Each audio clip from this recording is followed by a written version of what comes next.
OG Krugstad. And today is a late episode of 126.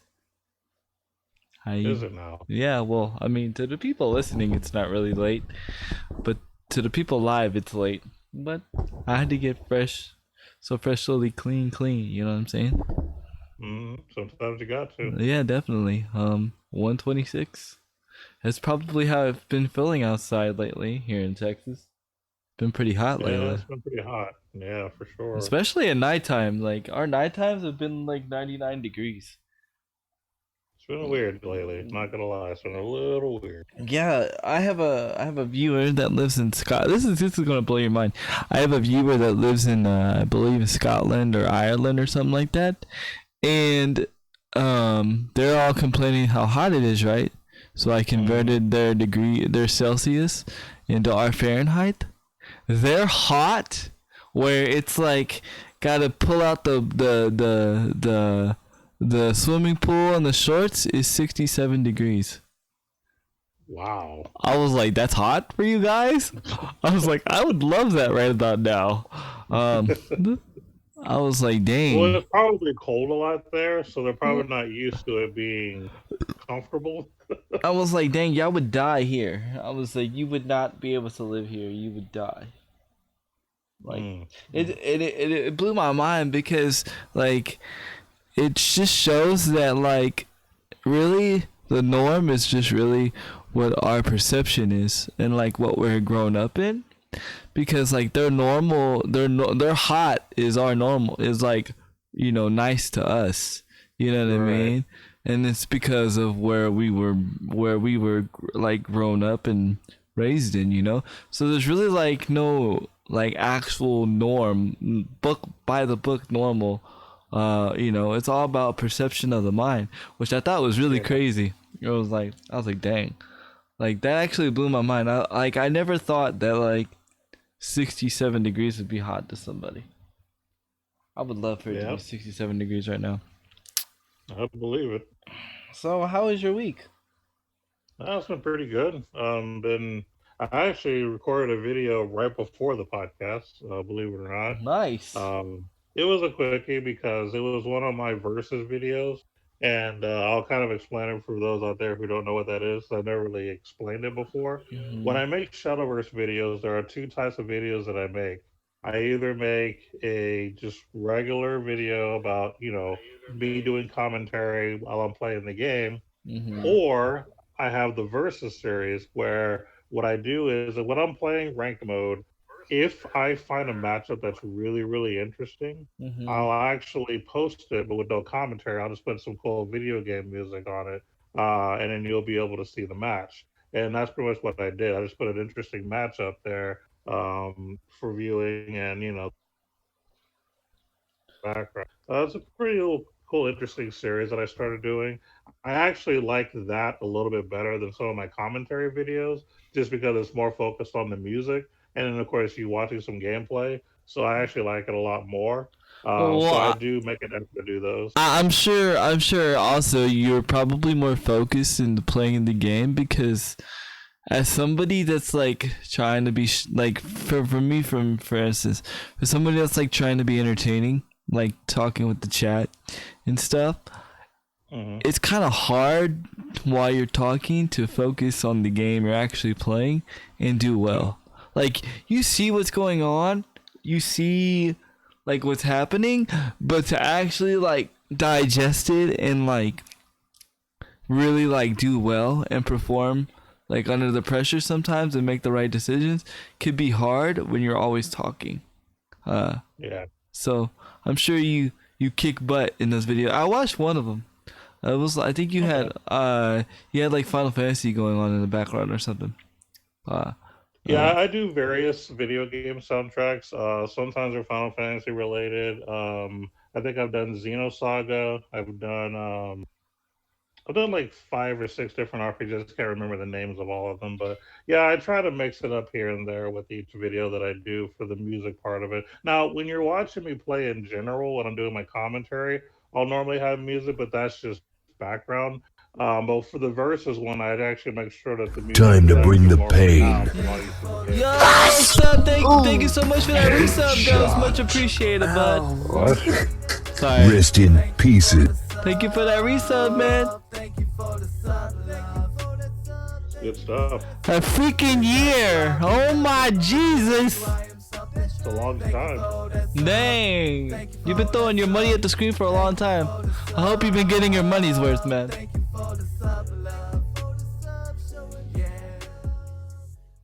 A freaking year, my brother. OMJ. I know, man. OMJ. A freaking year, man.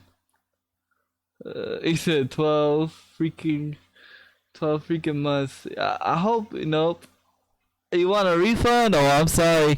I need to put that in my description. There's no refunds available. No refunds. We don't Especially do that mess here. especially from people from different countries. Too much work. Uh-oh. Too much customs. No, I'm just kidding. No, but really, there's no refund. For anybody that doesn't know, and you're under a rock about Twitch, you cannot get your money refunded from the actual streamer. Now, you can get your money refunded from Twitch if you accidentally subbed. I actually had a friend accidentally sub to a person for like 6 months with like tier 3. Actually, their kid accidentally did it. Like, they grabbed the phone and like they were just playing and like they had their their bank account connected to their Twitch, and next thing you know they were subbed to him for 6 months for tier 3. Wow. Yeah, which is a lot of money. It was freaking crazy. He said, "Nah, I know you playing. I know you playing, bro." But yeah, it was crazy. But luckily, they contacted Twitch and they refunded her money, and right away. Thank God. Thank God. I was like, dang, I wish it had been me. Because it wasn't me actually. It was somebody else. It wasn't me. I was like, dang. Tier 3, 6 months. Man, that's a lot of dough. But yeah, that was crazy. So I mean, just a little reference out there. You can get your money back, but you don't get it from Twitch. You get it from the actual company. I mean, you get it from the company Twitch, not from the actual sub person, which is I guess is the best way to go. But yo, what up, Max? How you doing, man? That dodo, yo, that dodo, for real though, that dough. Yep. So my week's been all right. Watched a little bit of GDQ, which was really good. Actually, I watched the Super Mario run. I believe they beat Super Mario in an hour and 23 minutes. And they raised all the way up to like $3 million, which was really cool. It was a little over 3 million at the end of the night, and the very last run was Chrono Trigger, because when I got home, they were already on the final game. So yeah, I did get to see that part, which was pretty cool. Yeah. And I did go back to YouTube and watch some of the ones that I missed, but yeah, it was a really, really good performance for everybody. I'm really hyped that everyone got to participate in Games Done Quick. And then me and the woman did order some merch. Nice. Just as support from the Yeti. I got a GDQ 2019 T-shirt. Nice. And then I think my girlfriend got some.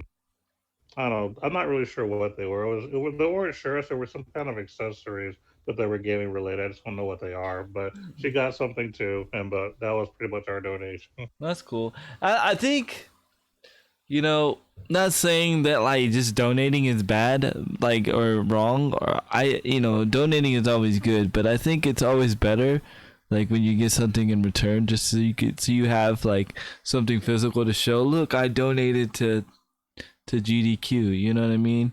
That's why I got the T-shirt, because it actually shows the GDQ logo and everything. So when I get that shirt, I can wear it out and be like, "But hey, what's this?" I'd be like, "Oh yeah, this is a charity that I participate in, and all this other stuff, So it's a good way to market what they're doing. Right. Same thing like when you go to an Able Gamers booth. If you throw any type of donation or whatever, they give you a pin or a bracelet.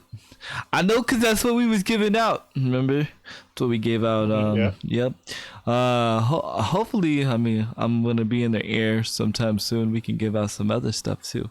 But yeah, that was cool. I actually have some news about GDQ to talk about later on in the podcast. That's why I brought it up.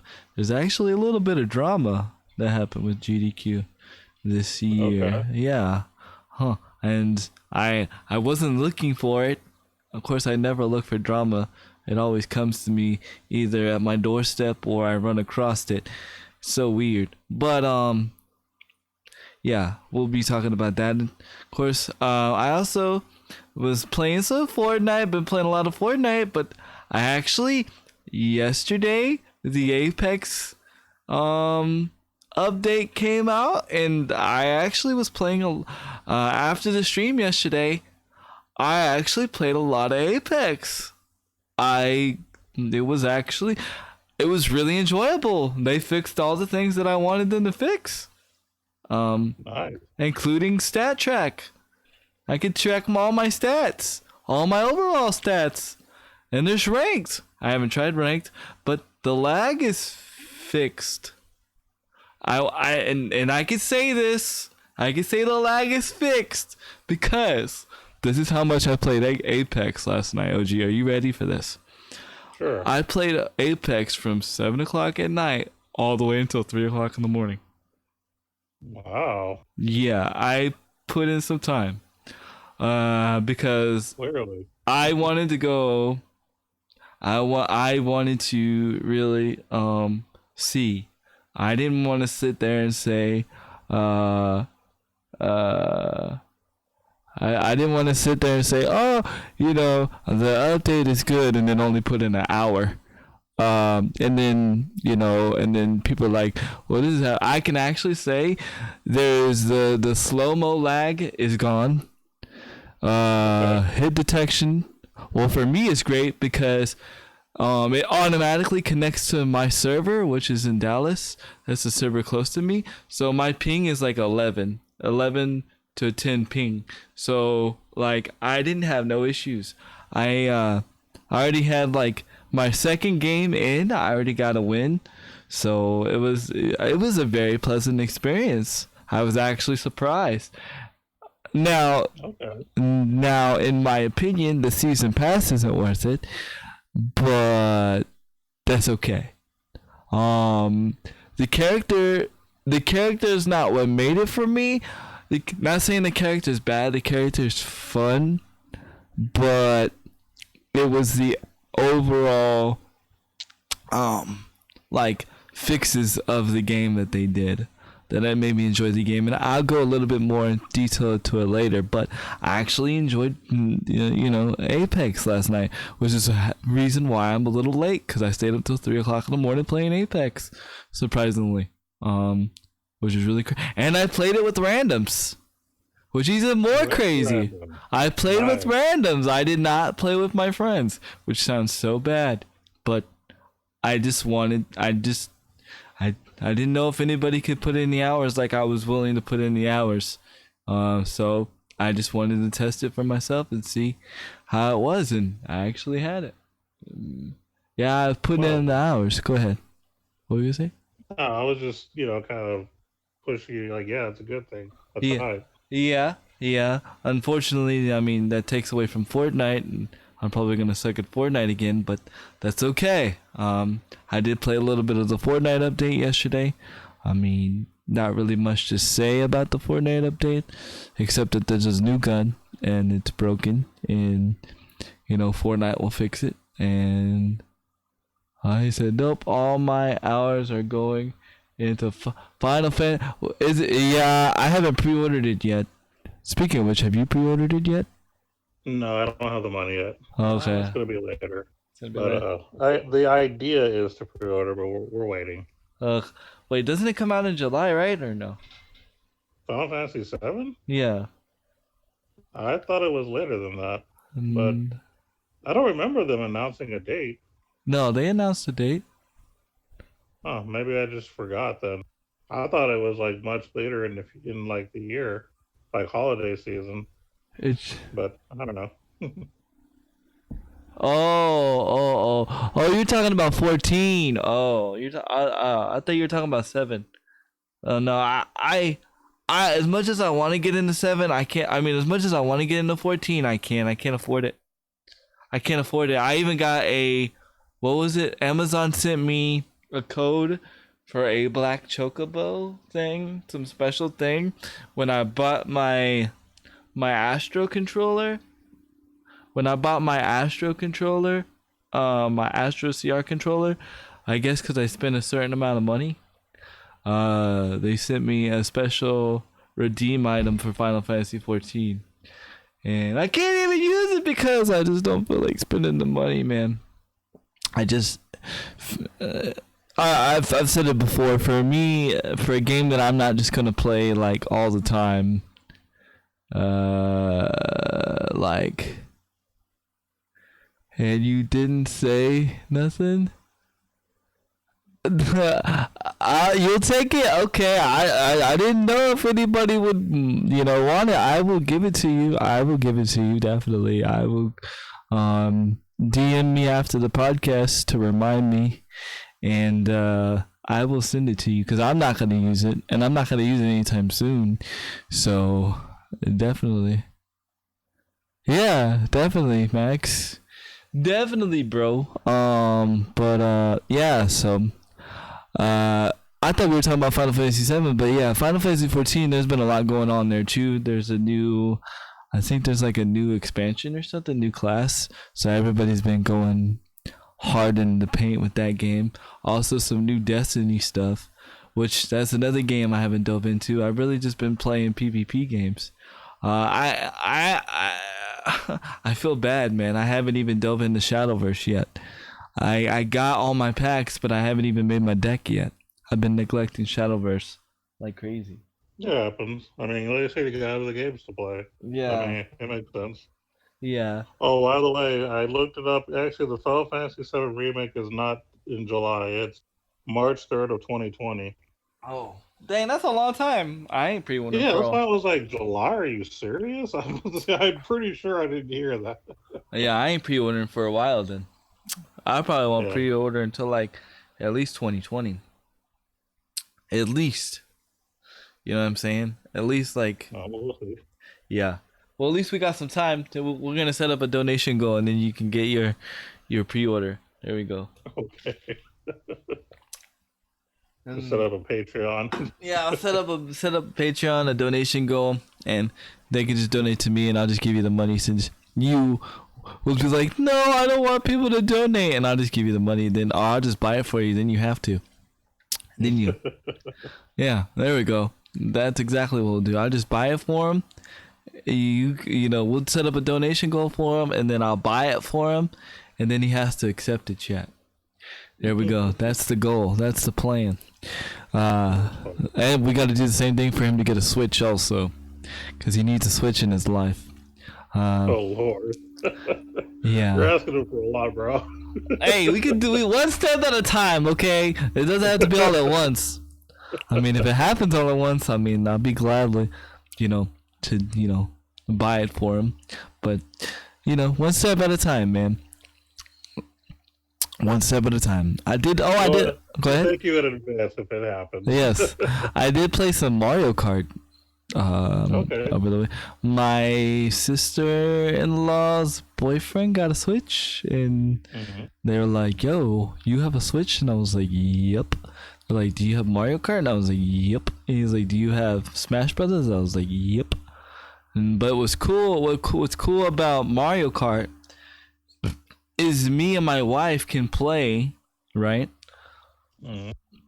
On the same TV, and she could still play online against her brother-in-law and her sister, or against her sister-in-law and her sister and my sister-in-law and her boyfriend at the same time. And you don't need a separate account. You know how normally, like, when you both are playing online together, like you need a separate account. You don't need that. It just goes into split screen, and then you can play together. So, which is really cool. and I was kicking everybody's butt, which is awesome. So, how was the connectivity since you were playing online? Uh, Honestly, it was better than Smash. Okay. And I asked that for a reason because that's going to be a topic for later, as far as like Nintendo Online, because I read some comments back and forth on an article I saw. So I was just kind of curious how the It wasn't great. Okay, I'm not. When I say that, I'm not saying it's great. Okay, I'm saying it's better than Smash. Cause Right. Smash, It was still not so good, but it was right, better than something right. It would disconnect in the middle of matches. You know, I mean, in the middle of driving of a race. of a Yeah. race out of nowhere, but it was still like for Nintendo Switch Online to be good, you both have to be wired. So what I mean is, like, he wasn't wired, okay? And not only was he not wired, I'm not trying to put his business out here, but this is everyday gamer life. He was using his hotspot from his cell phone. Oh, So you know what I mean? So it wasn't the greatest internet, but you have to put in retrospect too that a lot of people do this. Uh, right. you know, and even so, a lot of people don't know you can hook up your um Switch wired because it doesn't come to be hooked up wired. You have to do it yourself. Like you have to order the USB to Ethernet or HDMI to Ethernet adapter yourself. And it's licensed by Nintendo, but you still have to buy it from yourself. You have to buy it from Amazon. So a lot of people don't know that, or a lot of people just don't want to put in the money and just. I mean, it's only $30, but you know, when you're buying your Switch, it's not, oh, let me buy this, you know what I mean? But Yeah. when I played, after playing my first game of Switch, playing my first game of Smash after I got my Switch, I was like, oh no, this is not gonna work. This is not gonna work. I looked it up online to see if there was ways to fix it, and that's how I found that part. And so the very next day I ordered it, and I have if I've had better connectivity, but it is not it their network adapter sucks in the Switch, even with it being wired, um because it's not meant to be wired. Like my connection's 1,000 up, 1,000 down. On my PlayStation and my Xbox, I get 500 up and 500 down. On my Switch, I only get maybe 20 up and 20 down. That's it. Now, that's no big deal, but at least it's stable, but it's still not as good as it could be. And it's not great. It almost, if I didn't have to have it to play online with my friends, I wouldn't have it. I wouldn't have the online service for Nintendo. Okay. It's almost not worth it in my opinion, because even if I'm online, right? Even if I'm online and I'm playing with my friends, I can't talk to them. Like we literally, my brother-in-law, my sister-in-law, we had to be on the phone. Like we had to call each other to talk. Yeah. As a matter of fact, I guess I'll just bring it up since we're kind of on there. There was an article basically about what Nintendo was going to add to online, and the main comment that was made was just the fact that they were no. Someone had asked if they were going to do like more N64 titles and stuff like that. Nintendo basically commented saying, "Well, we haven't made any plans yet." Being kind of discreet about what they're going to do. They just said the new product is coming to online, so just be ready for it. And then that's pretty much what sparked the debate, was because there were people basically saying, well, Nintendo doesn't need to put more older games on the online platform. They need to fix their online. Right, So, exactly. They need to make you know, online enjoyable. And what I mean by enjoyable is more stable. You know what I mean? yeah. because they were basically making comparisons to like PlayStation and Microsoft, how you can play online there and it's not nearly as bad, Right. and how Nintendo is just kind of behind on that, and of course the lack of being able to chat, like you just mentioned. That was another thing that they brought up. They were saying they didn't want to have to use things like Discord or whatever, to have to talk. And I mean, I get it. It's not as convenient.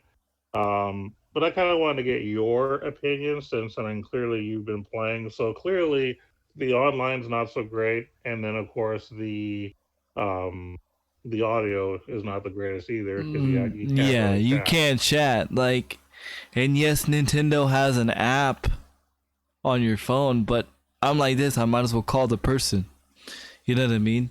Yeah, You know what I mean? It's more stable that way. Okay, so I guess the best way. You remember when we used to try to play Madden online with the PS2? vaguely. Yeah, Okay, well, you remember playing the PS2 online when they first came out yeah, with the network adapter that plugs in the back? yeah, Okay, remember how unreliable that was? Sometimes you would have really good games, sometimes you would have like really crappy games. Remember? yeah. Okay, that's exactly what it is. Exactly. Uh, That's so it's exact. basically a PlayStation 2 type Oh, um, right. Yeah. reliability. Yes, yes, yes, yes, yes. And that I guess, and I'm saying this to retrospect for more OG to understand because OG remembers back in the day playing PS2 online and when because again, this is exactly how it happened. The Xbox came with a network adapter already built in, and PlayStation was like, wow, that's a good idea. Let's just make these adapters. And I remember, oh, excuse me, I remember that when they came out, I went and bought one right away. And I was like, ooh, I'm going to play Madden online. And it was free. Like, you didn't have to pay.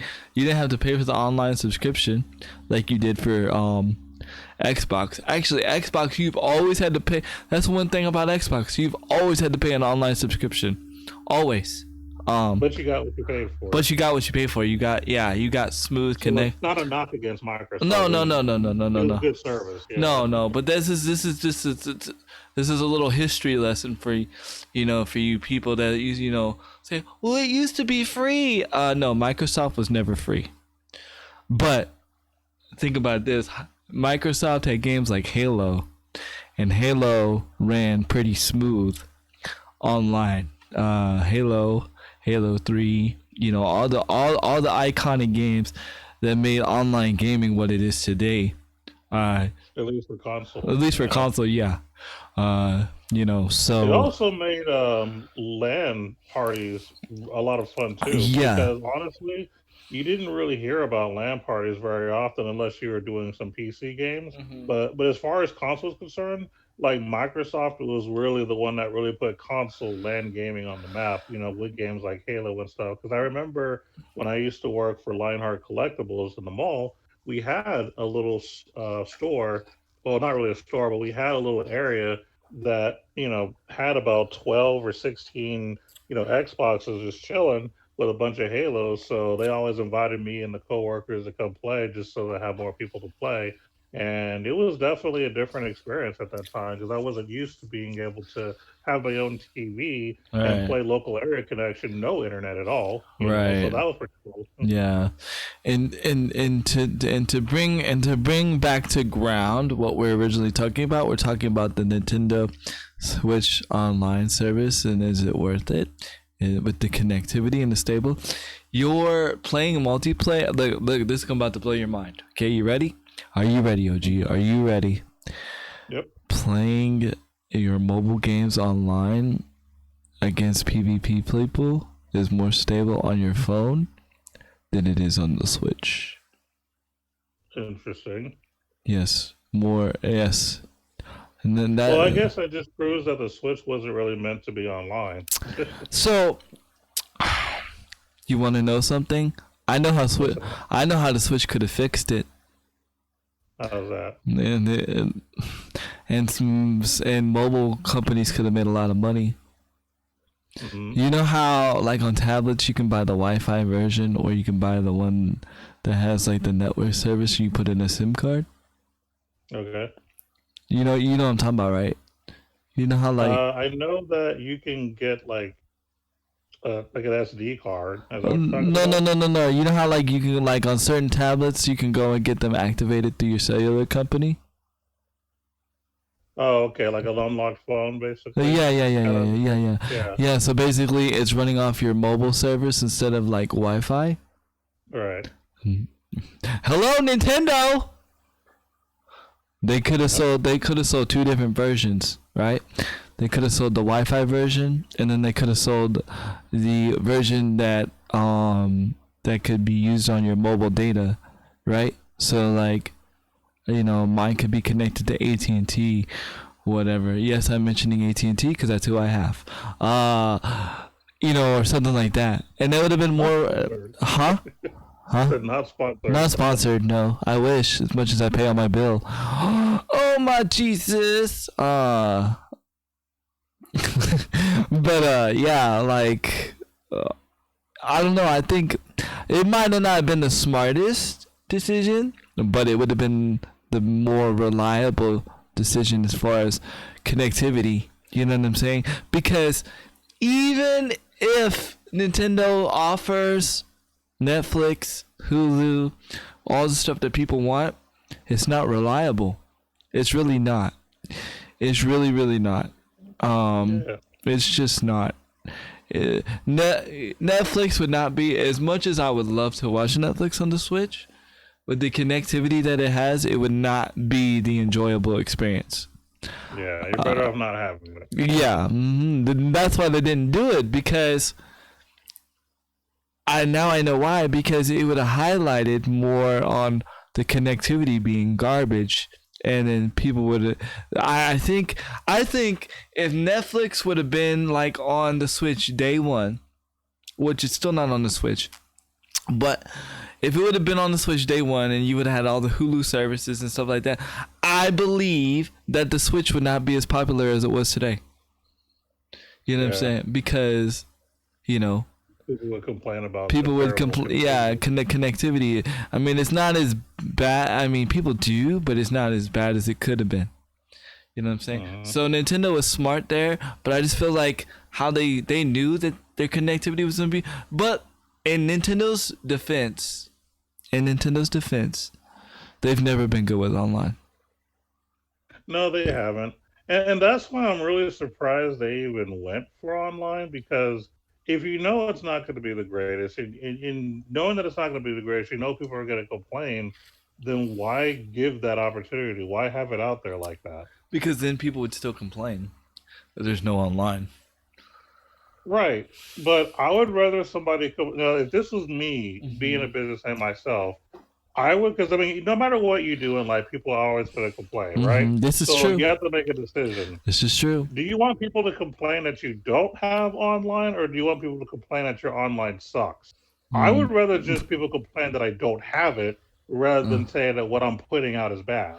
Yeah, that makes Because sense. that means I'm just throwing something out there that's going to be garbage. I would, if I'm going to put something out there, I want to make sure the quality is good. Yeah. So I'd rather just not have it. Yeah, because at least if you don't have it, right, your excuse could be like, well, we're working on making you the best online experience possible, so we can not only be up to par to Xbox and PlayStation, but we want to be above and beyond. Right. There's the PR response right there. Thank you, Nintendo, pay me. Throw the money at the screen. Let's go. But yeah, that's exactly what you do right there. Or what you do is you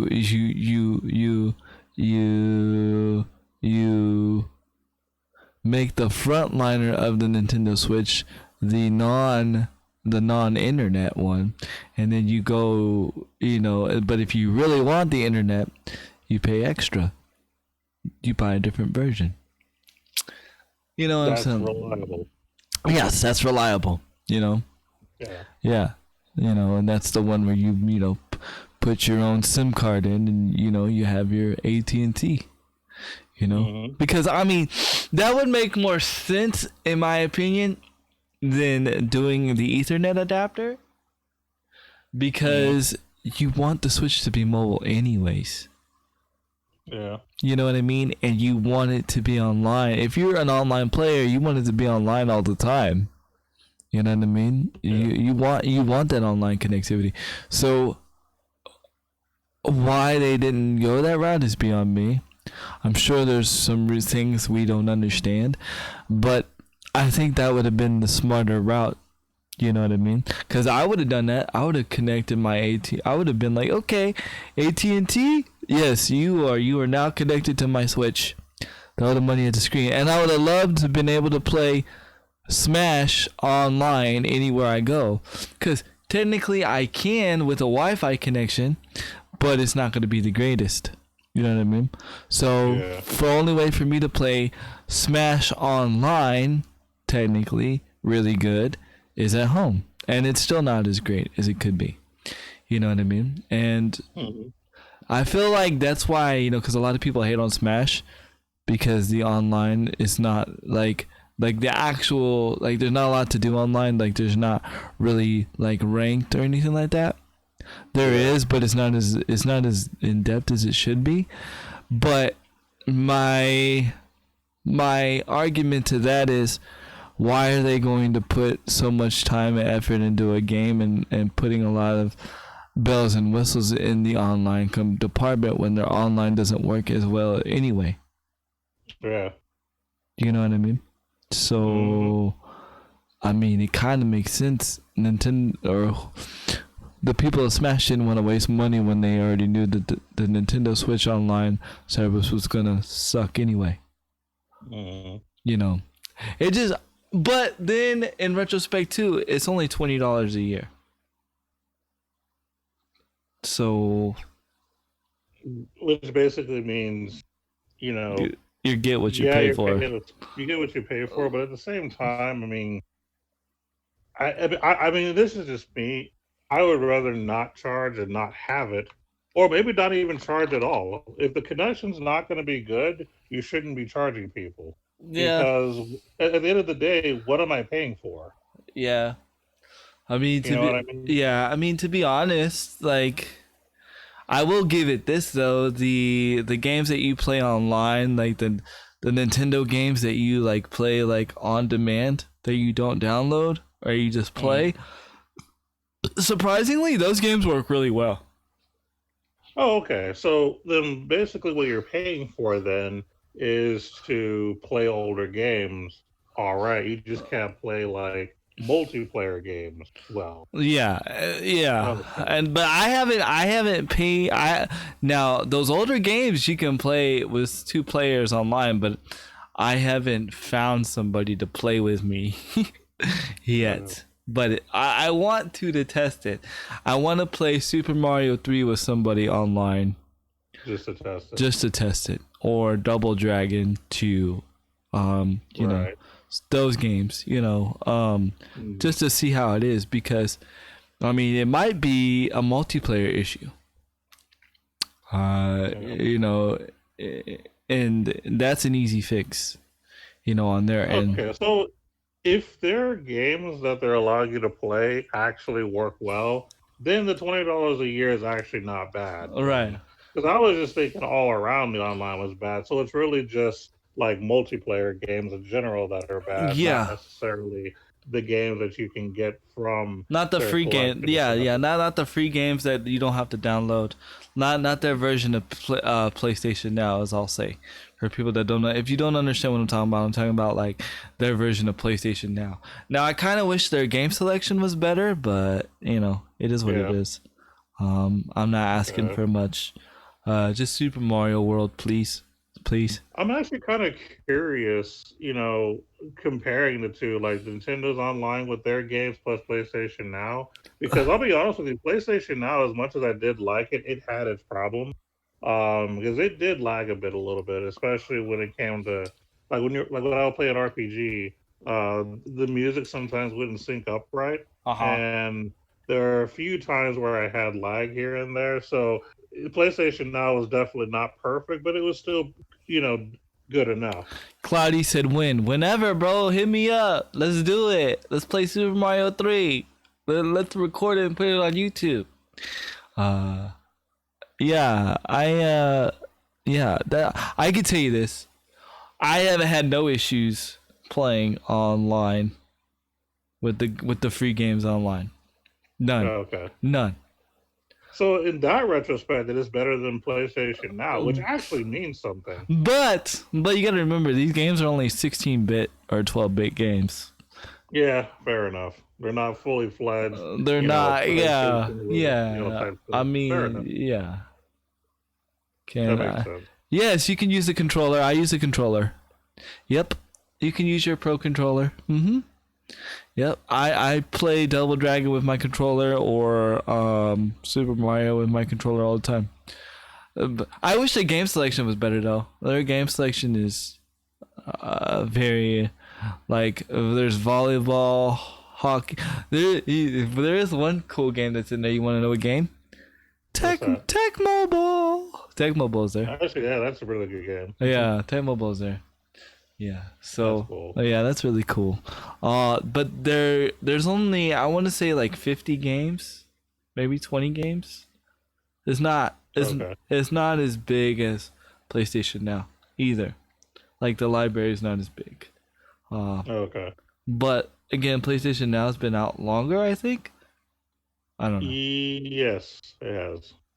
Yeah. So, with that retrospect, that but again, longer, more games, but that could be the reason why it lags down so much too. But Yeah.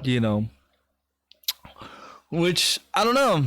Again, I mean, there's only 2 games I play out of the whole collection. They also have Super Mario's Lost Levels also. Yeah. They have all the Mario games except for Super Mario World, which I'm very sad. Cuz Okay, that's the one I wanted. And that's the one my wife wants to play.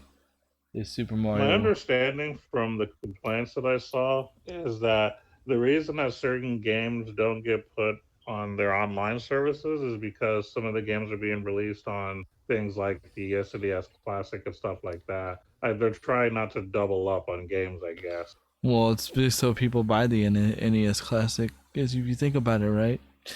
Like, if the games are on the Switch and you can just have to pay a monthly fee for them, then why would you buy an NES Classic? Yeah. You know what I mean? Like, I get it, but at the same time, give me Super Mario World, man! But it's on the Classic. That's the problem. But I'll just don't make me play the ROM. I got the ROM on my Xbox. I'll do it. Don't make me do it, Nintendo. You can sue me again for 2 cents. I'll do it. And I own the game. I own the box. I have Super Mario World in my closet, so you can't sue me for playing the ROM. That's funny. Yeah. So, yeah. Because to be honest with you, like Super Mario World, like I haven't played Super Mario Odyssey, but Super Mario World to me is still like the best Mario out to date. I would say my favorite is Mario 3, but that's because it has more sentimental value. It's kind of like the memories that I have of me and my mom playing video games together, and that was the Mario game that we played the most. So for me, it's more of a personal thing. Right. But I mean, Super Mario World is great, and even Super Mario 64 was a lot of fun too. I mean, those are probably my 3 favorite Mario games. Are those 3? I like Super Mario 64, but it was just complicated because of the controls were complicated for me. And you had to get used to it. Once you get used to it, it's a lot of fun. Yeah. Speaking of which, and maybe you just never got used to it. Speaking of which, since we're on the subject of Nintendo, we can kind of go into this little topic. There's a new part that will plug into the back of your Nintendo 64. It's like a HDMI thing. It plugs in the back of your HDMI. It plugs in the back of your 64, and it gives you an HDMI connection. So you can play now. You can play. So now you can play Super Mario 64, GoldenEye, all that in HD quality. So it's pretty cool. I believe it's, I want to say like $100. I think. Interesting. Oh, no, it's $50. Yeah, they just recently came out with it. So for those that have a Nintendo 64 and you don't feel like modding your 64, you can go purchase that and you can now use an HDMI port for your Nintendo 64, which is really cool. That So is pretty cool. I actually want to get one.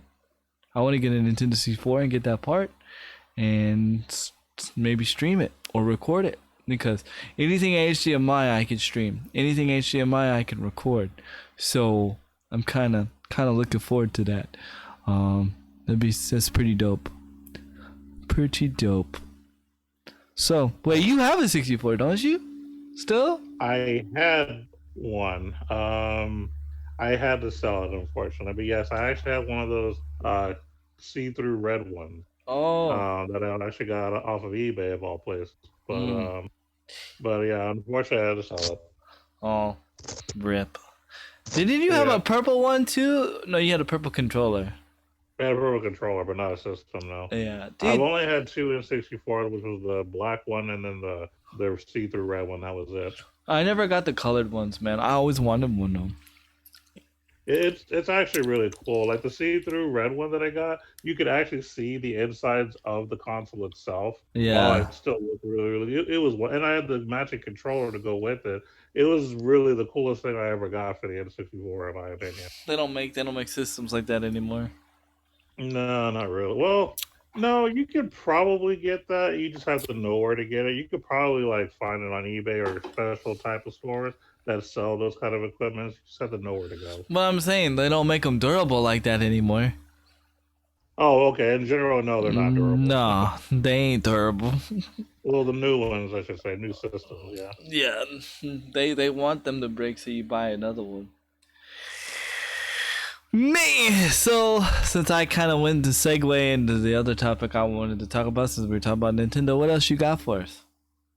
Well, I'm gonna kind of do a little bit of a Shadowverse update. More because I'm um, behind. No, I'm the just kidding. right. No, it's more just to kind of go over the meta real quick for those who watch and actually play Shadowverse. Uh, a lot. I've been hearing a lot of complaints about two classes right now being the best, which the one that gets complained about the most is Bloodcraft, Mm-hmm. and then the one that gets complained the second most is Haven.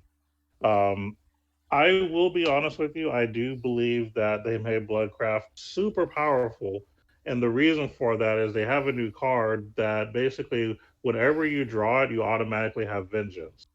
Now, What? typically, the way the Vengeance mechanic works is you have to get yourself down to 10 life or less to have Vengeance.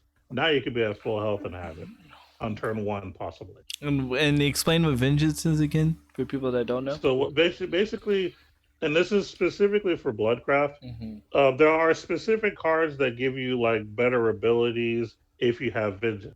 Mm-hmm. So, for example, there's a card that costs four. It's a 4/3, and it has Storm. So for 4 mana, you're hitting the face early. Mm-hmm. There are cards that can deal tons of damage if you have Vengeance. Mm-hmm. There are cards that if you play them by themselves, they're nothing special. But if you Mm-hmm. have Vengeance, they're super broken. And that's basically what it's done. Is made to where you can have the super broken stuff earlier.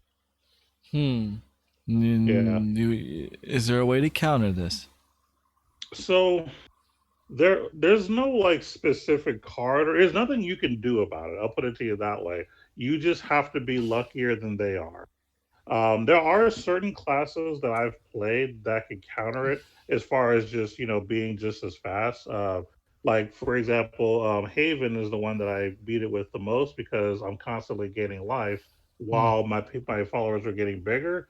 Mm-hmm. So because they made a reprint of an older card that makes Haven kind of broken too, which is the other class that everyone's complaining about. Oh, And my then other class.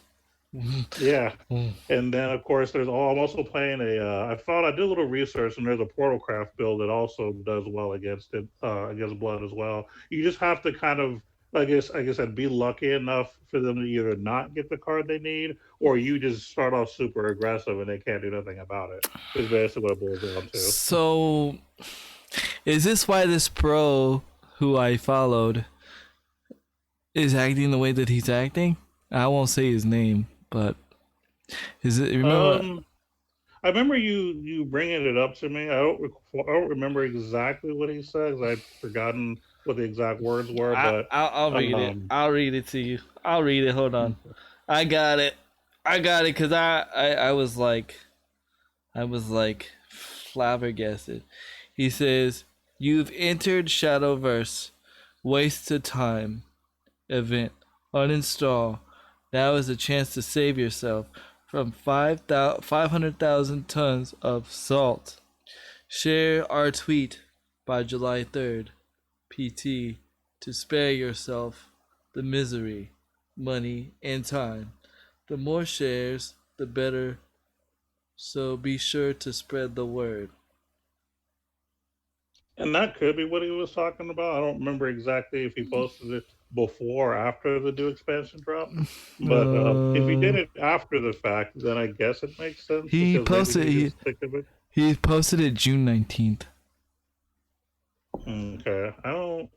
Yeah, I think the new set had dropped by then. If I'm not mistaken. I might be wrong. Actually, no, Mm-hmm. the new set hadn't dropped. Mm-hmm. Because they were just doing their birthday thing, but the new set wasn't out until I Mm-hmm. think the week of the GDQ, if I'm not mistaken. Mm-hmm. I might be wrong on that, but yeah, I don't really remember. But He I don't might know. have had It's some hard to insight. tell. He might have had some insight a little bit, but it Maybe a just little bit of input.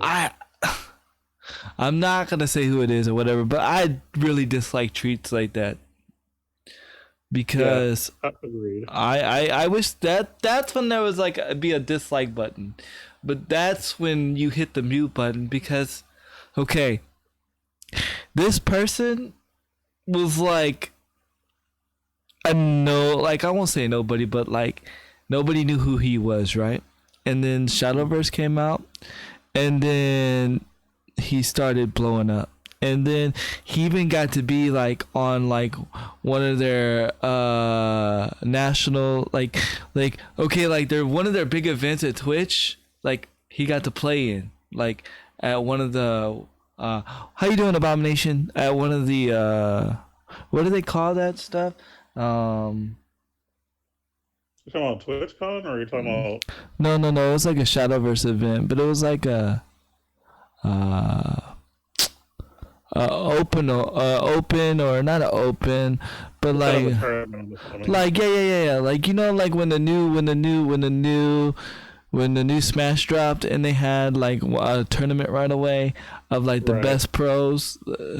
Hmm. Uh, yeah, maybe that's what it is. Exhibition tournament. Anyway, it was like him and two other pros versus like three other pros. Okay, I followed him and I followed the other guy so I followed him, right? I followed him before I followed the other guy. But then I realized, well, I know that guy too. So I ended up following him. And like this guy, like he showed me a lot about Shadowverse. And like he blew up so much from it and got like known from it, you know. I mean, he might not be like Ninja blown up, but he got more viewers than me. You know what I'm saying? So to me, Right. I feel like, you know, you're doing good, you know what I'm saying? So Right. for you to like do that, like it icks me because I always believe this: don't bite the hand that feeds you, especially Yeah. when they're not doing something like wrong, you know. Just because you don't like an update does not give you well, we have freedom of speech, whatever, but when you're a content creator, you shouldn't be like bashing the game to the point to where you don't want nobody to play the game. Yeah, Yeah. especially when it was the game that made you where you are. Right, More or exactly. less. Like you, and it's funny, right? Because I was wondering why he wasn't streaming the game anymore because I would see him on my feed, and like I would see him with like 3 or 2 to like no viewers, and I was like, what is he doing? And then like just recently that tweet came across, and I was like, oh, I said okay, and it sucks, man. It sucks. Like I'm not saying like you don't have the right to have your opinion about the game or whatever, but you gotta PR yourself, man, and that wasn't the way to go. You know what I mean? Especially when it's Yeah. just an update, dude. Like something that could be fixed. But go ahead, sorry. Yeah. No, you're right. And I think that what he could have done is just said, "Hey, I'm going to be taking a break from the game right now," something like that, but not just completely bash it.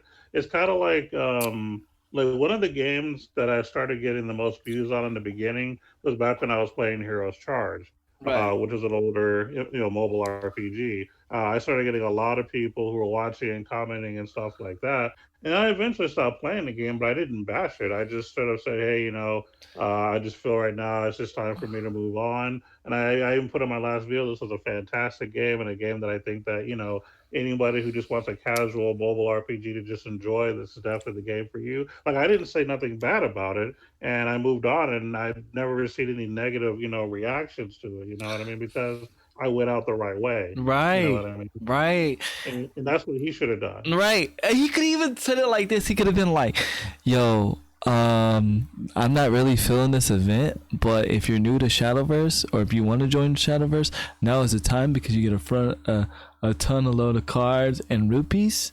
So Yeah. collect while you can and get ready for the next event. But right now, I'm Right. not feeling this event. But Yeah. let's do something together until the next event." Right. You know what I'm saying? Like, Yeah. why? This is why I say everybody can stream, but not everybody is meant to stream. This is exactly why I say that.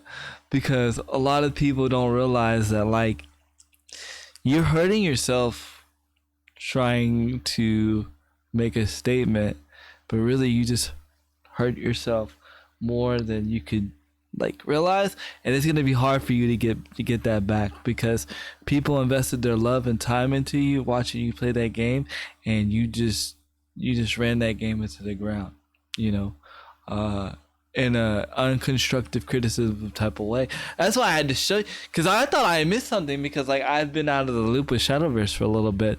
That's why I sent you that. I was like, am I missing something? Because from what I've heard from you, the update is amazing. You know what I Oh mean? yeah, I've been enjoying it a lot. I really have no personal complaints myself. Now, granted, we do have a friend in our chat that's absolutely hating playing against certain classes, but unfortunately, his problem is he's playing a class that's unfortunately the weakest class, and it's difficult for what he's playing to win. So that's just more something he needs to figure out and adjust. But overall, I mean, the game is still good. There are a few things that are a little more tiered than the rest, but if you're smart enough and you can think clearly, you can still win, and you're still getting lots of good free stuff. You know what I mean? So Right. just enjoy the game. Right. And I have said it. I have said it on the podcast before, or you probably just missed it or whatever. But what I mean by that is like, and no, Cloudy, you're meant to stream. What I mean by that when I say that, right? I'm talking about attitude, right? Your attitude. Like, it's easy for anybody to pick up a controller and be broadcasted, right? But sometimes your attitude is not in the best light to stream, right?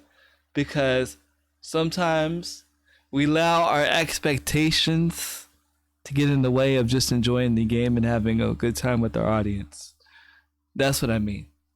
Sometimes we allow the game to affect our attitude in a negative way. And though we say we're not being toxic, how we present ourselves and how we say things could be can be taken in a toxic manner. Hmm. You know, so we have to be careful as content creators how we present ourselves, and we have to make sure that we present ourselves well not only in the right light but in the light that we want to be perceived as, because whether you want to be an influence in this type of uh, uh, uh, you've always heard you say something along the lines of comment because you never, yeah, exactly, you never know who's watching.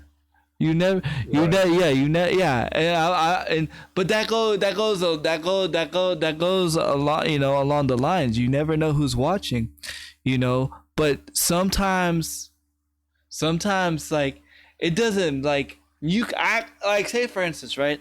Like I could sit there and tell you till you're blue in the face, Warwick, quit acting like this. Warwick, this is not a good light.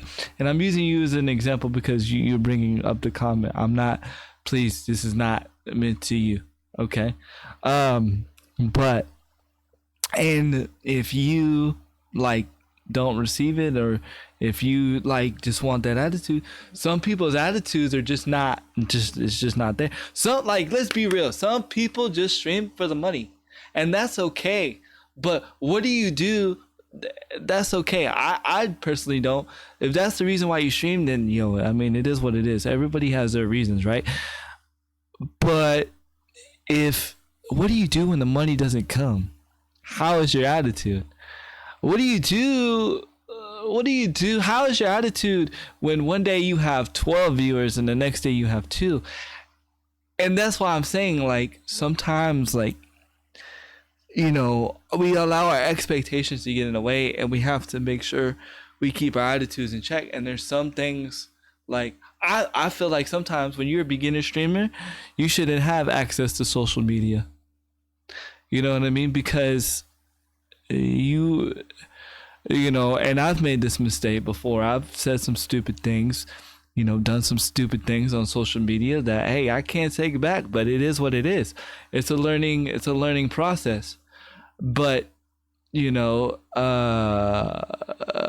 will have a Twitter attitude with my money. No, yeah, I know that. But you know what I'm saying? Like, don't think about it like this, right? You have 70, like, say for instance, because I'm just using me as an example. I'm doing really well in Apex. I was enjoying Apex yesterday. Say I grow 70 viewers a day, and say I grow a big Apex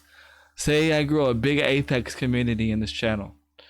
And then all of a sudden, like, I tweet out, F Apex is garbage. Nobody ever play this game again. Well, not only did I just kill my community, I just killed everybody that was enjoying the game. Because sometimes, even though we don't want to take the responsibility for it, people play a game because they see us playing a game. Or they enjoy the game because they see us enjoying the game. And so, with that comes responsibility on how we act as content creators. How long would you recommend a beginner streamer to hold on social media? That's a good question. I'd say 6 months. I would say 6 months. And when I say this, that doesn't mean like you don't look at social media, right? Like, I mean, look at it, just don't comment. Just don't say nothing. Hello, Angela. Happy late birthday, as yesterday was your birthday. Everybody wish Angela a happy birthday, please. Happy birthday. Her birthday was yesterday, I believe. No, it's today. I don't remember. Now I'm confused. No. I don't remember. It's either yesterday or today. But anyways, but I would wait, because you just it's today. Okay, it's today. But because you just sometimes, like, there's just some things you just don't say on Twitter. There's some things you just don't say on Facebook. There's some things you just don't show on Snapchat. But you don't. You know how you say you learn from other people's mistakes? How can you learn from other people's mistakes if you're not observing? Sometimes the best way to learn is observe, right? And I wish I would have done that, because you want to know what I was doing in the beginning of streaming? You want to know what I was doing? I was spamming my channel everywhere. I was doing follow for follow, but nobody told me that. And I didn't observe, and I didn't watch, and I didn't listen. I didn't listen to see how the community was acting and reacting to certain tweets. Mm-mm. You see what I'm saying? He said, don't forget to subscribe to Handy Kill Cam's premium. Yo, that's where the Handy Twerks go live. No, I'm just kidding. That's the only place where you see Handy Twerk. I'm just kidding. Just kidding. I don't even use Snapchat. I have a Snapchat. I just don't use it. But, and this is what I'm saying, right? Like, you don't know how people are going to react to certain tweets or whatever unless you see it for yourself. And this is why I've learned that you shouldn't always make your Twitter a freaking ad space. Like, if you go to somebody's Twitter, like, and all you see is promoting themselves as an ad, how can you actually learn anything about that person? How can you connect with that person? You can't. A lot of times people go to people's Twitter to communicate and conversate. This is why I try not to post. If you notice, from when I first started Twitter to now, I don't post as many streams or anything like that. I'll just post some random stuff, or I'll just post, hey, this is when I'm on. And if you guys miss it, you guys miss it. I'm sorry. Clips, Handy saying that, but cuts the clip before he says, "Oh my Jesus!" Oh God. Well, at least I'll get some more followers on Twitch. On on what is it? What is it called? Snapchat. Snapchat. Yeah, Snapchat. I don't even know what the point of Snapchat is, but look at it like this, right? Say for instance, if somebody was actually interested in you into hiring you, or to looking to you to sponsor or anything like that, right? Because 9 times out of 10, what do they want? They want your social media accounts, right? Do you think they actually want it for numbers? No, they want to see, and they really honestly want to see how it is, how you act. But if all they see is you ads, yo, come, yo, imagine, and think about it, and I'm gonna put it to you like this, right? I'm gonna put it to you like this, and this is what blew my mind. This is what changed my mind. This is what changed my mind about the whole thing. What turns us off to watching a television show? OG, would you like to answer? Commercials, right? Commercials. The number one thing we hate about television. Unless it's the Super Bowl. Unless it's the Super Bowl. Right, exactly. That's the number one thing that we hate watching on television. So, if that's all you see on somebody's Twitter account, are you gonna interact? Are you going to? What are you gonna do? You're just gonna ignore it, because believe it or not, when you're like yo da da da da da, that's a commercial. That's an ad. You're promoting yourself. That's a commercial. And I was like, dude, I'm a freaking what you call it? I'm that show that has seven commercials before you get to watch the content. Oh snap. And that's what I'm saying. How many ads do you have on your Twitter before they actually get to you, to get to know you? And that's crazy. So that's me right there. No, it's not you. Quit.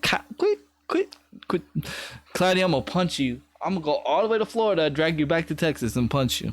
Anyway, somebody's gonna clip that, and then I'm gonna get like banned. No, I'm just kidding. Right. And on the YouTube side of it as well, since that's kind of more my forte. Right. As far as advertising in general, you really don't even need to advertise because YouTube does it for you. Mm-hmm. What I will say is annoying, and I don't see a lot of people doing this, but I've seen this in general before, is somebody will make a 10-minute video and put like 4 or 5 commercials on it. Now that's ridiculous. Like if you're looking to make like a 10-minute video, just do one mid-roll, or maybe just one commercial at the beginning or one commercial at the end. Just do one. You don't have to like load up a million different commercials in a 10-minute video. Like that's super annoying. Right. Thankfully, most people don't do that, but so you don't need to necessarily advertise too much because you get those already on your YouTube channel. You just and now there are a lot of people who do a combination of Twitch and YouTube.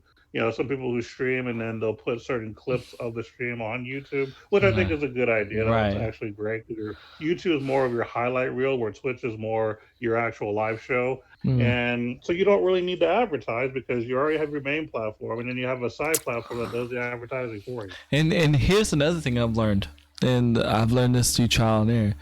You don't put the same content on all three platforms. Mm-hmm. And you're like, Henny, what do you mean? Okay, so, okay, put it like this. If I can go, if I can go to the store and get everything that I need, why do I need to go to another store, right? I can just go to the store that's convenient to me. I don't need to go, like, say for instance, if I can go to Walmart and get all the Best Buy stuff, all the HEB stuff, all the Amazon stuff, I don't never need to go to another store, right? Because it's all right here, right? It's all right here. I don't need to go anywhere else. But if I put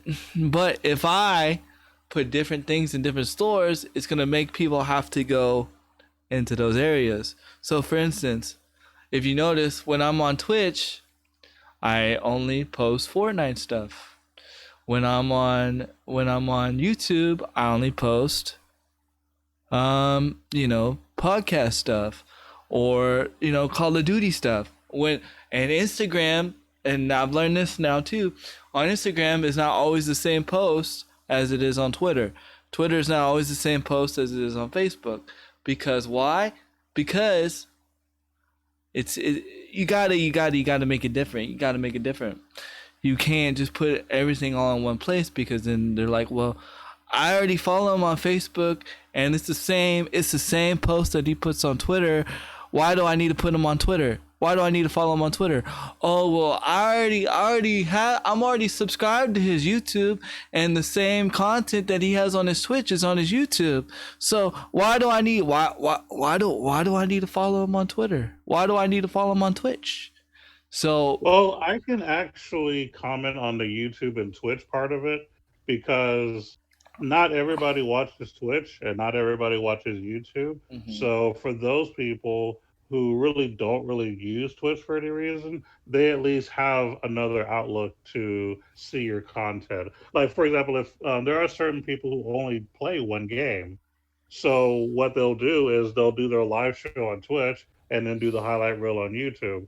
And that caters to those who just have a YouTube preference. So I see nothing wrong with, if let's say if you only have one game that you play, putting them both on both platforms. Now, as far as your social media, if you want to like do like an IRL thing, like, okay, that I get that. But when it comes to, if you only do content for one thing, you might as well put them both on two different well, platforms. you Just make could. one of them a highlight reel. Yeah, but I'm saying is, like, you don't put the exact same video. That's what I'm saying. Right, not the exact same video. Yeah. You know what I mean? You don't do because then what's the point? You know what I mean? Because it's like, why buy the milk? Why buy the cow when you can get the milk for free, right? If you're already giving me the milk somewhere else, then why do I need to go buy the cow?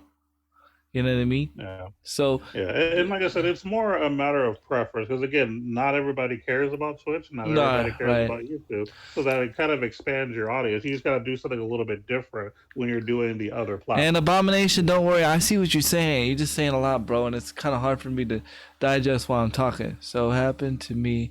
I didn't even know what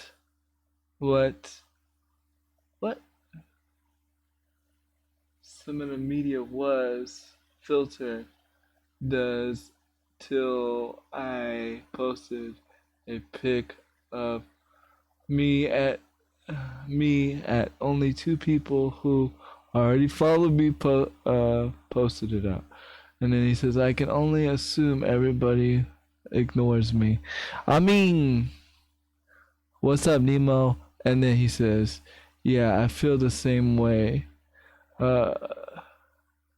Content to one platform is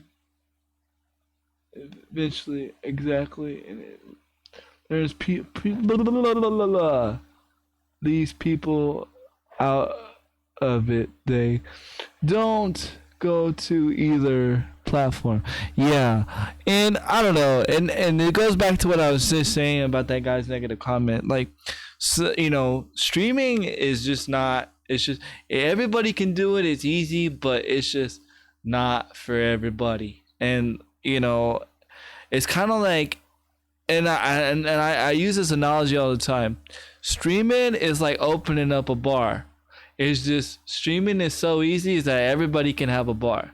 It's pretty much anybody can have a bar. Like, bars are opening up all the time. Okay, so we're just gonna use this reference, right? Bars can open up all the time on Twitch. Like, you can start up a Twitch bar tomorrow, right? But you, as the bar owner, have to realize, yo, I just opened up a bar. But guess what? There's 20 to 50 other bars on my block. We're not even like talking about Twitch as a whole. We're talking about like in your community. Like, say you have 20 or 15 friends that stream, right? Well, guess what? All those are bars. Okay? All those other people go to your bars. Okay? So all those other bars. So you have to be patient and realize that, hey, you're going to have slow days. You're going to have fast days. You're going to have good days. You're going to have like days that are just rough. You can't like expect every day to be a 20 viewer day. You can't expect every day to be a donation crazy day. You can't expect every day to be a biddy day. You can't expect every day. You can't expect because you get rated by somebody that your life has changed. I've seen that so many times. Like, and it's like, I just want to like shake that person.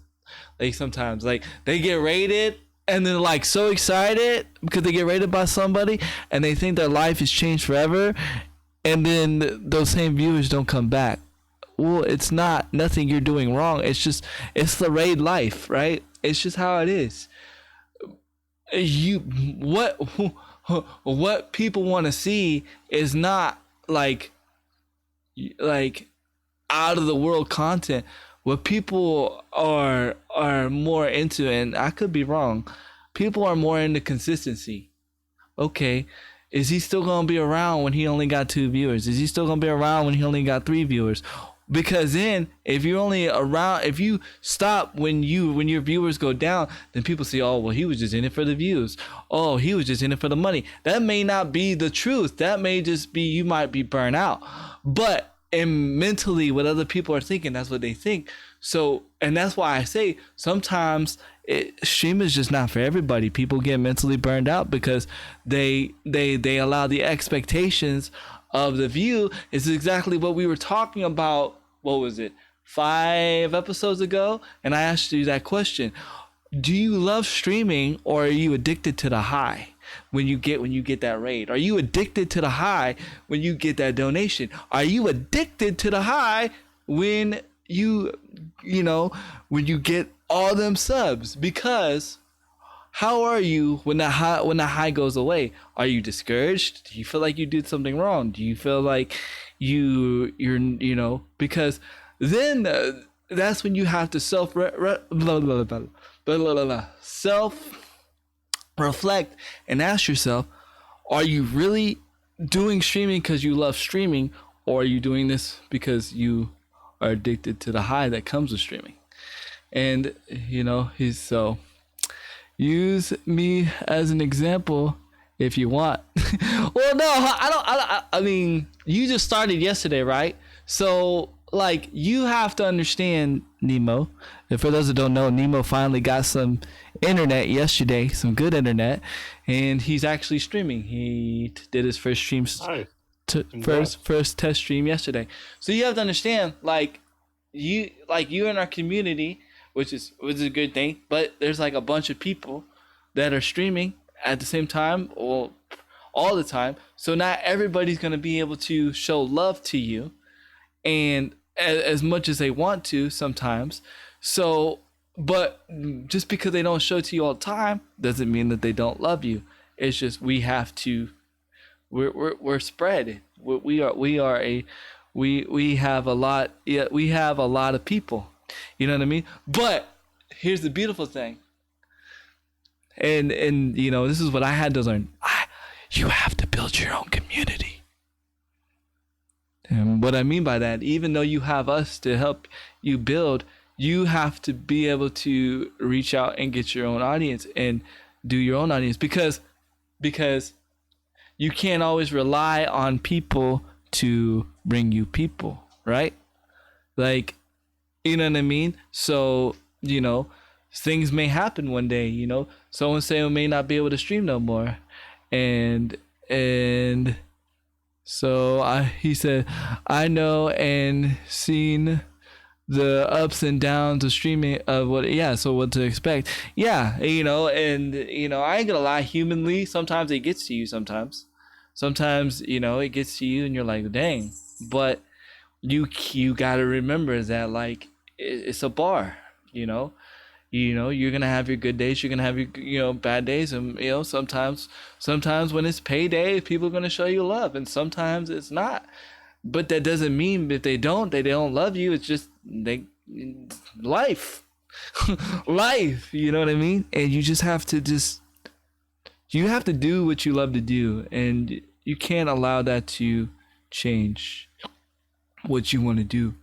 So I know what to expect. Yeah. So, you know, it's crazy. But going back to what I said, everybody can stream, but not everybody's meant to stream. Sometimes it just gets to people, and it gets to people the wrong way. Listen to Twitch Daddy. It's hard to keep up with all the Jones on Twitch. I sub to 54 people, and there's no way I can be active in everybody's chat all the time. See, sometimes, like, and I'm going to use me as an example, okay? I'm going to use me as an example, all right? Sometimes Crew Dog can't raid me sometimes, right? Or, you know, sometimes Crew Dog can't be here sometimes, right? But that doesn't mean Crew Dog doesn't love me any less. That doesn't mean Crew Dog doesn't support me. That doesn't mean that something crazy's happened. That just means that Crew Dog is spreading the love, and you know, that's how it should be. That's really how it should be. Like, you know, and I'm using Kim as an example. So, you know, we have to get out of that mindset that we got to get out of the expectation mindset as a streamer. You know, and I just see, and I'm not saying that this happens to you guys. I see it happen a lot over Twitter. People get discouraged over expectations on Twitch. You know what I mean? People quit their jobs to begin Twitch, guys. That's crazy. That's crazy. That's nuts. That's nuts. That's nuts. People quit their jobs before they're even big on Twitch. That's nuts. You know, I'm not saying that you can't. I mean, anybody, do you guys look at me? Each and every one of you look at me. Do you guys know each and every one of you have the potential to be a ninja? Do you all know that? But you know what? You know what separates? You know what separates? You know what separates ninja from us? Attitude and dedication. Work. Any one of you can be a ninja. Anybody of you can be a ninja, but it has to be attitude, dedication, and work. Attitude, dedication, and work. ADW. And guess what? That means dedication. That means you gotta push through it when the timing sucks, when the views are low, when the update sucks. And you gotta have a good attitude about it.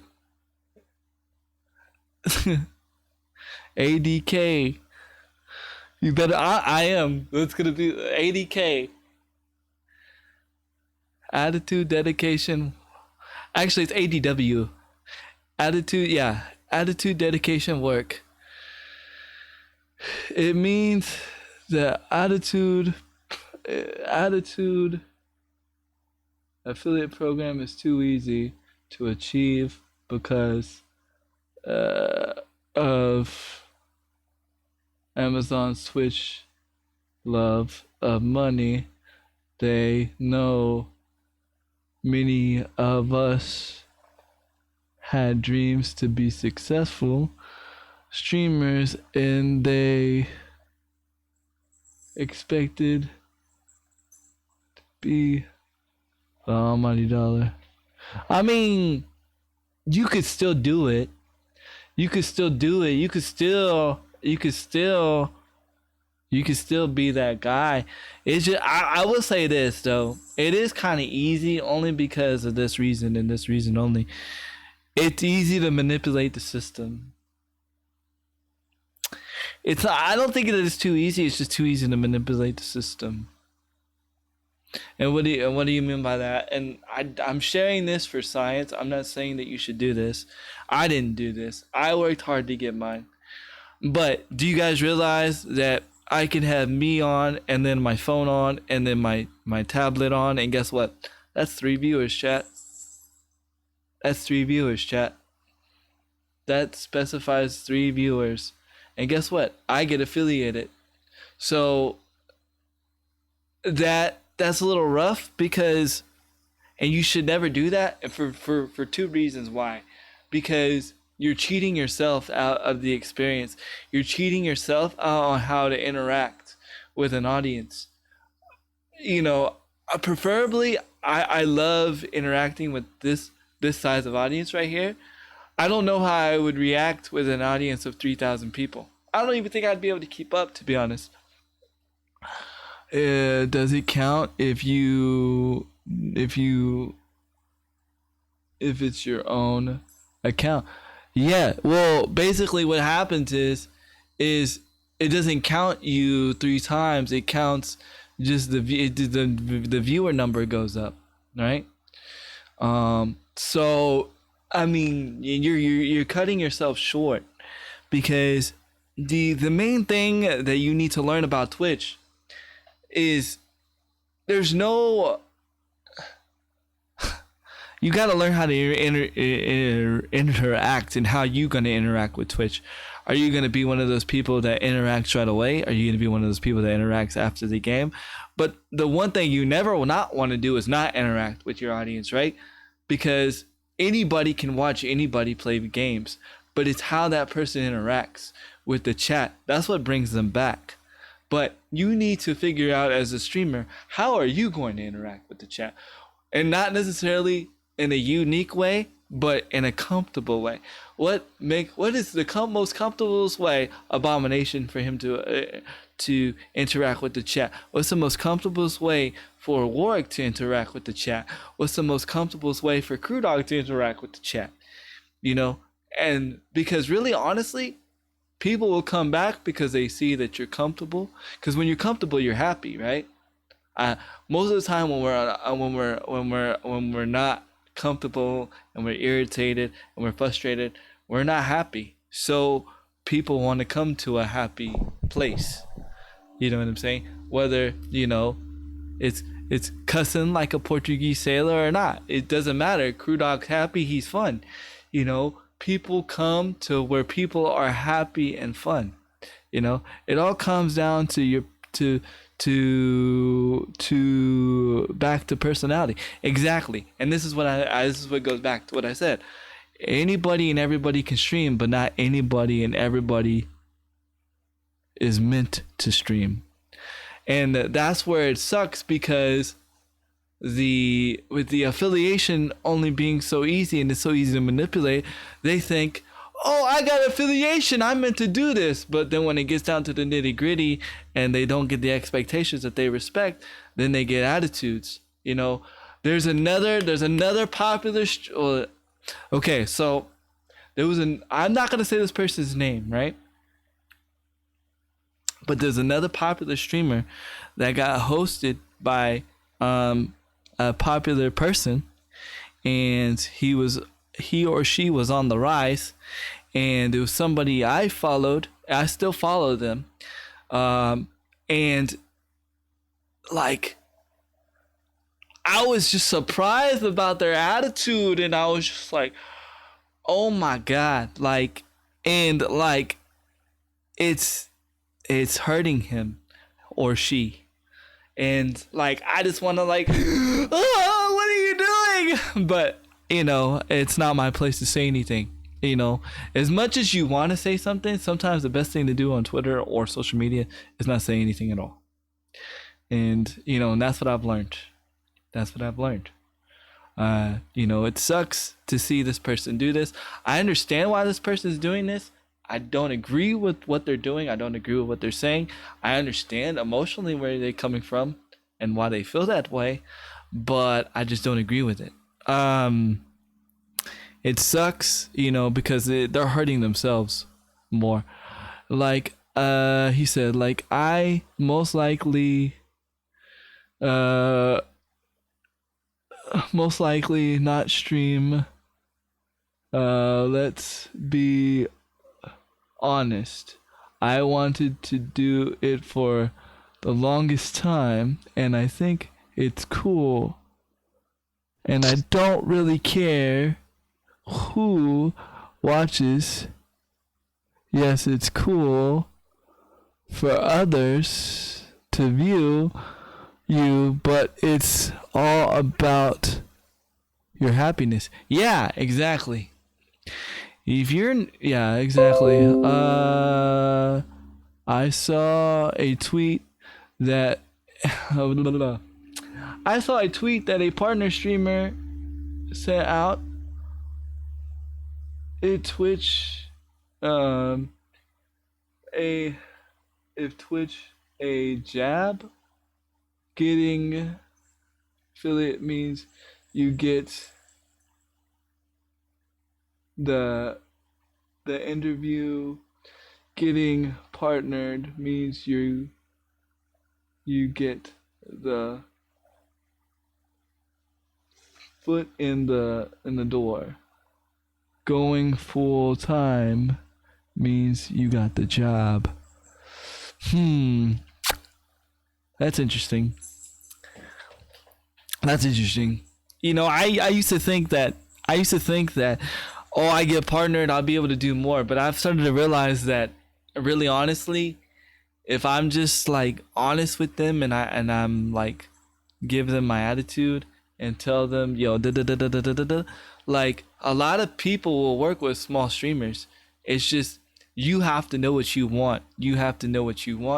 Like when you go, like when you go to PAX or something and you meet them people, like, you got to know what you want. You got to know how and why. Like, you can't just be all, yo, hey, what's up? Can I get a sponsor?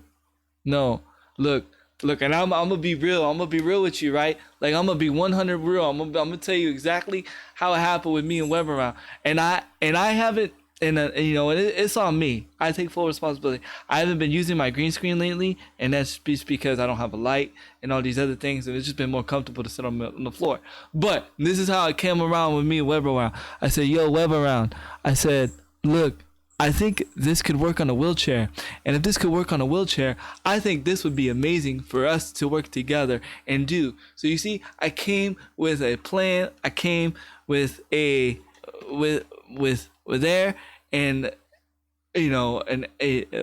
something, and I knew what I wanted to do. And I showed them how I could be beneficial with the company. But half the time, this is what streamers do. Yo, can I get a sponsorship? Cause I like your stuff and I want a discount code, and I can make you a lot of money. That's how. And then so they're like, well, yeah, on to the next one, because you're not. It's not that you're being unique, right? But you're not showing them what makes you you. Like, when you go to them and be like, yo, can I get a sponsorship? Okay, what is that telling me about work? How does my product benefit you? How does my product benefit Abomination? And how are you going to bring that product to light for it to benefit you and show them how it benefits you. Because if you're not showing me how my product benefits you in a positive light, then why do I want to give you a partnership? It's the same thing with Twitch. Do you guys realize it's the same thing with Twitch? If you're not showing Twitch how you could benefit, how their partnership benefits you, can I recommend someone YouTube channel to that has lots of great videos for getting started on Twitch and making yeah, you can watch this. I bet you it's the same person. Go ahead there, crew dizzle. But let's see. Yep, that's the same person. I subbed to him too. I watch him a lot. I watch him all the time. I'm actually in his Discord, believe it or not. Yeah, he's a real cool guy. He's a really, really cool guy. Ivy, that's for lunch, not your snack.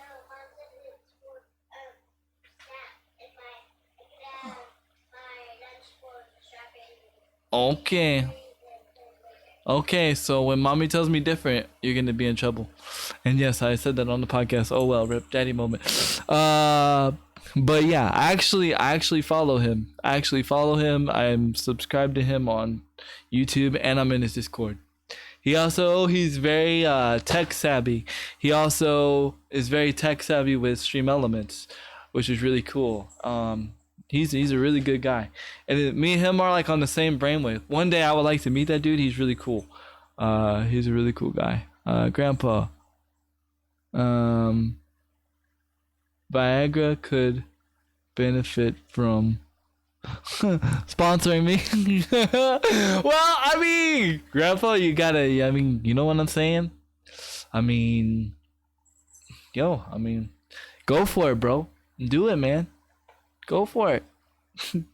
I ain't gonna tell you no. I don't know what to say to that. Did you see Grandpa's comment? OG. Nah, my PlayStation 3 is not loading on Twitch anymore. He said Viagra could benefit him. How you doing today, Grandpa? I heard you say it. Okay. Yeah. Yes. Just like Pepsi needs to sponsor this podcast. I need to actually work up. I need to start promoting the podcast in a way to where we can get sponsors for the podcast. Not that it's needed, but it would just be nice for the podcast for you guys. I could hype it up. I'm sure you could, especially when you play in Apex. I gotta say, because of you, sir, I enjoyed Apex last night. I didn't play with you, but because of you made me want to play Apex, and I played Apex. And this is exactly what I'm saying. Sometimes when you watch people play a game, it inspires you and makes you want to play the game. And I played Apex until 3 o'clock in the morning, Grandpa. 3 o'clock in the morning, Grandpa.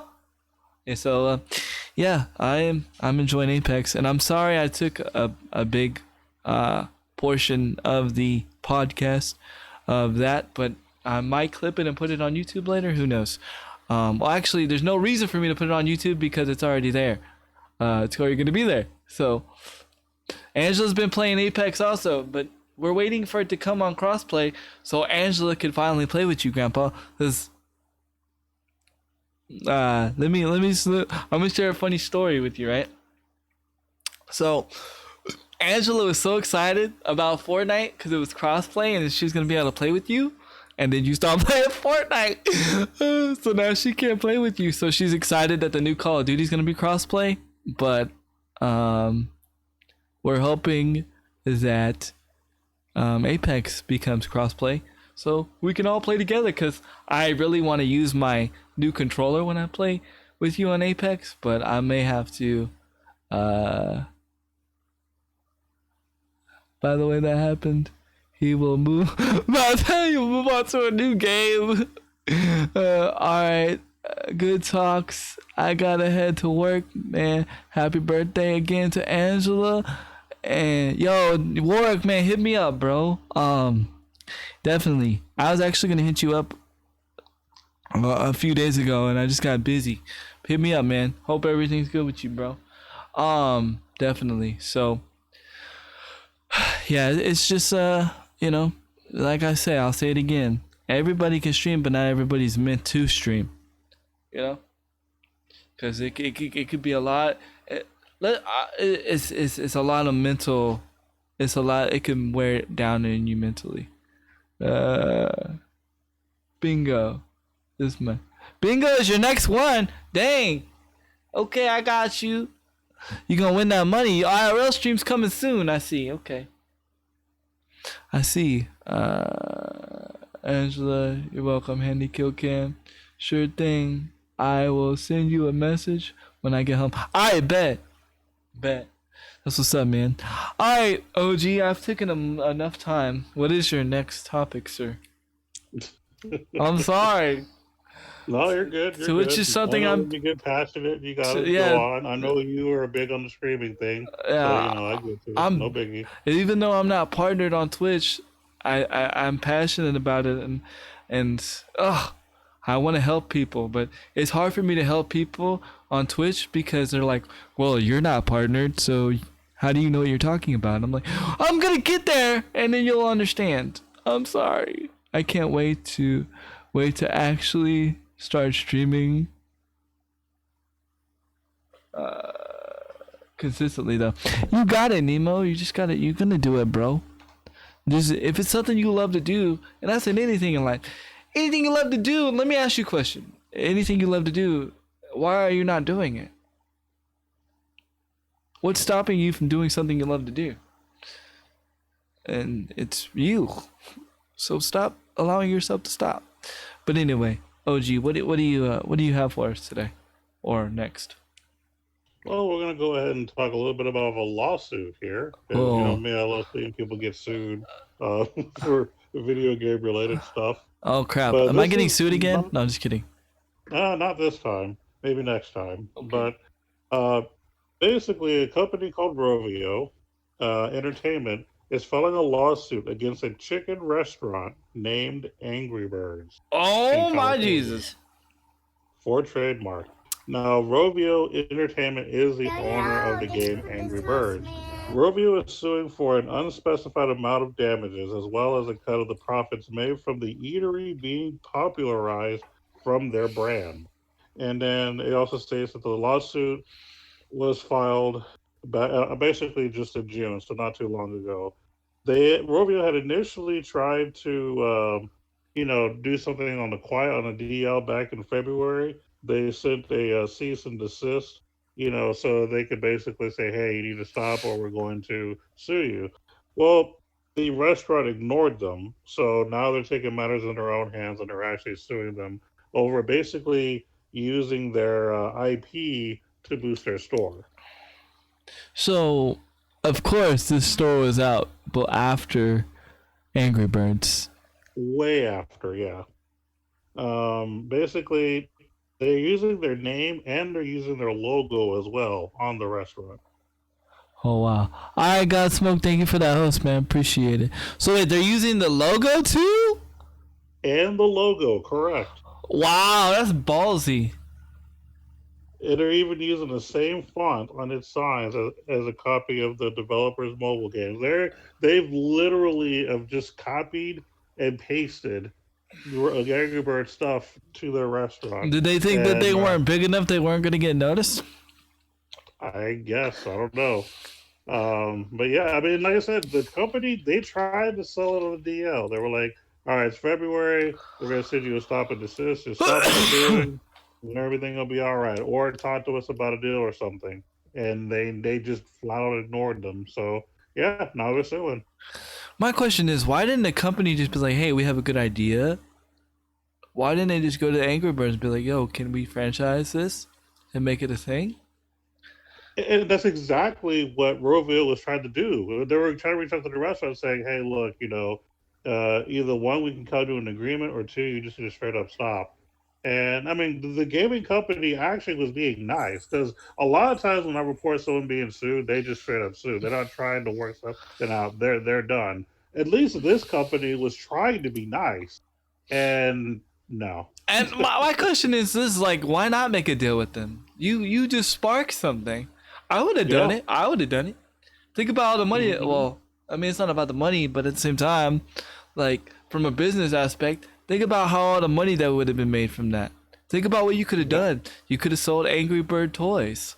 Hello, Mhm. hello. Yep. That's With easy. their little Happy Meal. Yeah, like their own little and call it the Bird Box or something. I don't Yep. know, the Bird Box Mhm. meal or something, or the Angry Meal instead of the Happy Meal, the Angry Meal.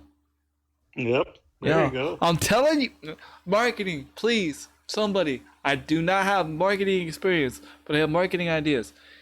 If you need somebody for marketing, oh, it's your boy. Man, but that's crazy, dude. That's nuts. Yeah. That's really It really. is nice. And, like I said, I really applaud the gaming company Rovio for at least taking the first step to try to work something out on the DL Yeah, by because trying to like deal with it in private. let's be real, Rovio didn't even need to like partner up with them, but the fact that they wanted to, like, that's pretty dope. Hmm. I'm gonna go do it right now, and I'm gonna be like, "Yo, Rovio, I'll take the deal. Come on, let's go. Let's make some Angry Birds together." But Hmm. it could have been taken the wrong way publicity wise too, because you're deep frying a chicken, and the bird's angry, and you're basically eating the chicken. But I mean, that would have been the other people. But still, I mean, it would have been cool. And where was this at? Do we know where it was at? It's in California, but they don't. I don't know where in California they decide. Oh, California. You expect it Yeah. not to get noticed in California? Come on now. Yeah. Yep. That's like one of the video game capitals right there. If not the video game capital in the United States. That's where all the video game stuff is.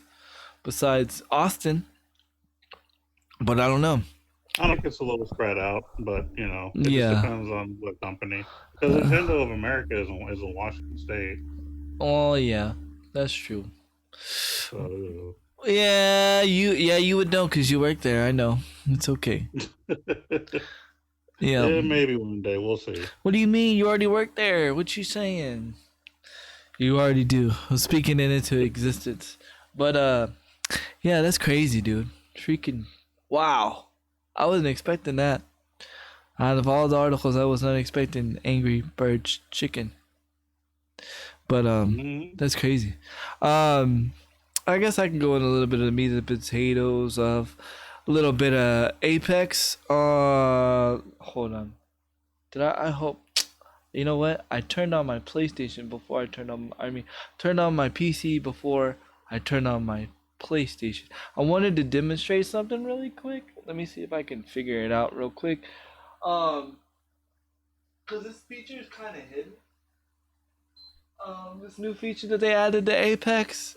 Of course you can read it in your own article, but I would like to show it. Because I'm a visual learner.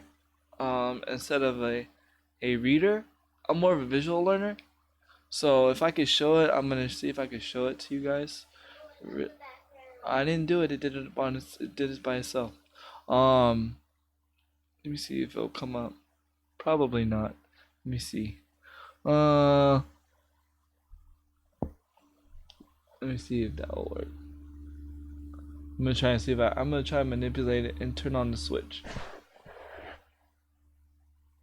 Your charger. Wait. You change? Yeah. Everybody be changing their names. But what was I gonna say? Let's see if it'll come on this way.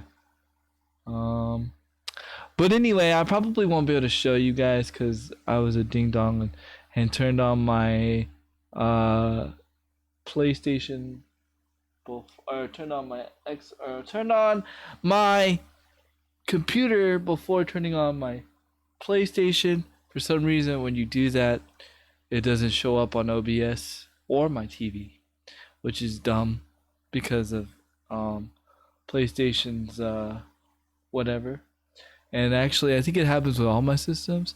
But I wanted to show that now, and I'll just have to explain it.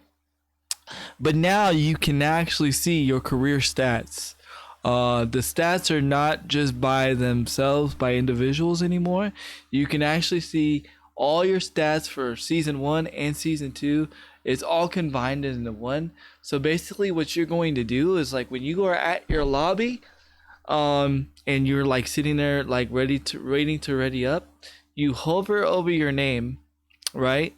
And you click inspect, and you can actually see all your stats from last season and this season. And for a lot of people, including myself, that was a little frustrating because you didn't have that last year and you could only see your stats for your individual characters. Now you have stats for individual characters like you normally would, and now you have stats for all your for your whole profile. 3 years old with only. Wait, you have 15,000 wins? Wait. No, you don't. Wait. I'm talking. You haven't been playing Apex. Apex hasn't been out for 3 years. I'm talking about on Apex. I'm not talking about Fortnite. What you mean?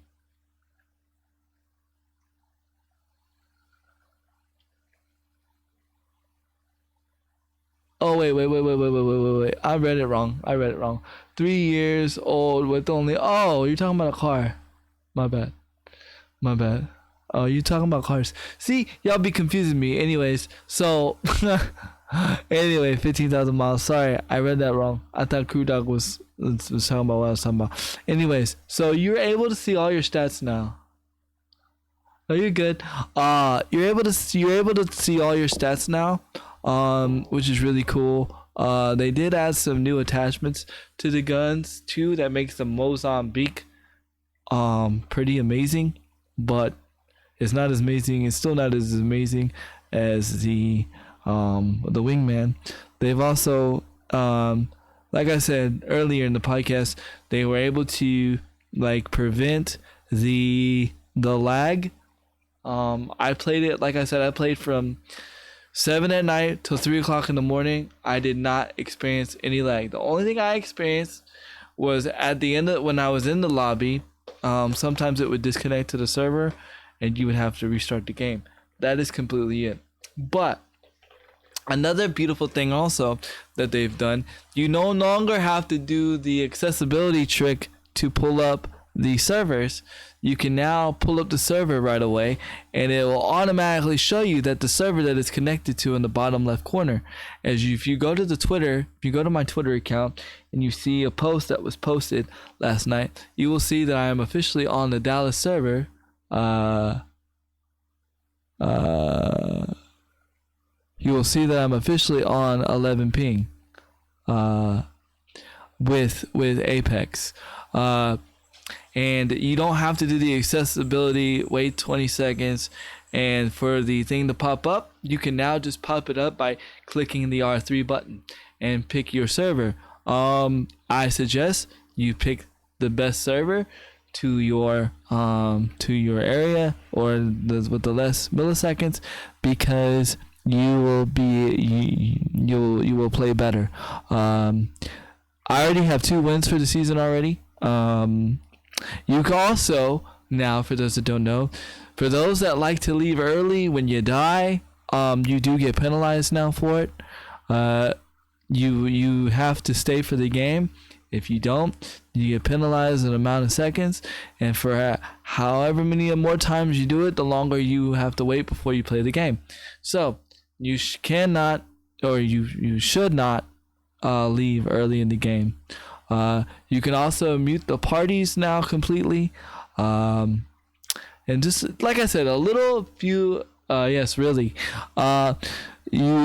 really made it, to me, quality of life, a lot of good quality of life things with the update. Yes, there's new character. I mean, to be honest with you, to me the character is cool, but it's not like something like, to me personally, like, it's not a game changer. She's just a nice addition. Like, it's a game changer that she can do fences and all that, but she's not a must need like everybody thought. Her thing is cool because she can actually heal the team and stuff, but like she's not is something like that everybody wants. I was playing all the, and I could really be her whenever I wanted. You know, normally how Overwatch, when a new character comes out, everybody wants to be that person. No, I was actually able to be her whenever I wanted to be. She's fun to use. The fences are a pain in the butt, honestly. It's not something to use in mid battle. It's something to prepare for the battle to come. Because it can get a little confusing. But other than that, I mean, I don't see a problem with her.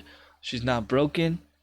She's pretty fun to use, but it's not something that's necessary. It's not like one of those hot picks.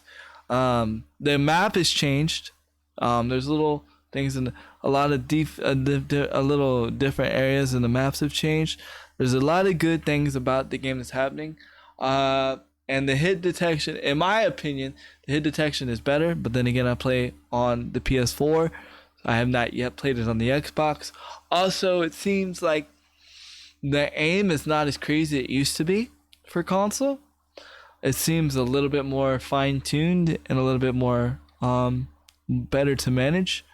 I was able to go all the way up to the 8th sense and still be able to play and not go crazy. I don't play on the 8th sense, but again, these are just things that I'm testing out because again, remember, they don't put everything in the patch notes in every game. So you just got to like test out little things. And the first thing that I tested out was like the menus.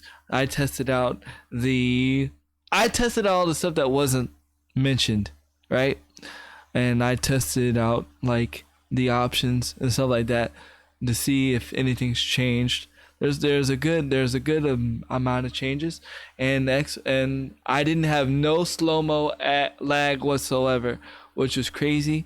That was like one of the main reasons why I put down Apex, is because sometimes I would lag and I would just go slow-mo during the game and the whole game would go slow, and it was just frustrating.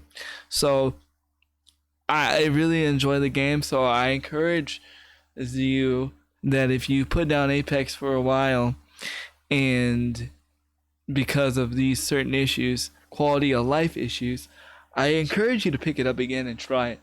It was actually really enjoyable, and I was playing really well in the game. I was actually really surprised how well I was playing, considering how long I took away from Apex. So I would say out of this patch, and you know how I am, I'm hard on numbers. I give the patch a 7 out of 10. You know what I mean? Only reason why I say not a 10, or not a 10 out of 10, is because like the changes besides the character, all the other changes, like you really had to look for it. You know what I'm saying? Like I didn't know about the stats. I didn't know how to get to the stats really until I had to look for it. Like I had to read an article, and not from Apex itself, from somebody else, on how to check the stats. So all the things that I was missing from Apex, I got. Now, and I'm going to say this, and another reason why I give it a 7, to me, the season pass is still not worth it. To me personally, it's just, there's no point in getting the season pass, in my opinion. Like, there's not like this, oh my god, I gotta have this certain skin moment. Maybe for somebody that like absolutely loves Apex and thinks Apex is great, and amazing, like totally amazing, maybe, but it just wasn't for me. Last night someone left the game because Grandpa grabbed the. Oh, last night someone left the game because Grandpa grabbed the Prowler? Was it somebody Grandpa knew, or was it a random? Well, they got penalized for that. They got penalized for that, and there's also ranked mode. I haven't tried ranked mode yet because I don't have 3 people to play with on PlayStation that wants to try ranked mode yet. And to be fair, I haven't reached out to anybody yet, but I'm sure I could find some people when we want to try it. Oh, is it random? Well then, yeah, that's to be expected. That's to be expected. I had a random try to put me in my place last night, and I turned around and put him in his place. I think I'm gonna make a YouTube video. Handy gets wins with randoms, and then I'm gonna do like episodes, cause I seem to get wins with randoms, and they're just so funny sometimes. And I literally look. He tried to put me in my place. I put him in his place, and we won the game. I'm not even playing. Cause you know, people when you don't talk, they think that they can talk to you any kind of way. And I unmuted my mic and I started talking, and he was like, "Oh snap!" And I put him in his place, and we won the game. So it was pretty funny. But yeah, there you go. That's my knowledge, and then after that, we will talk about the maybe a little bit of the Fortnite update, and just talk about how everybody's already complaining about the new shotgun. Woohoo! Go ahead. But what else you got for us there, OG? Well, news from Google, and no, it's not Stadia. Oh darn! You know, there. No. But Google has confirmed that they will no longer be making tablets.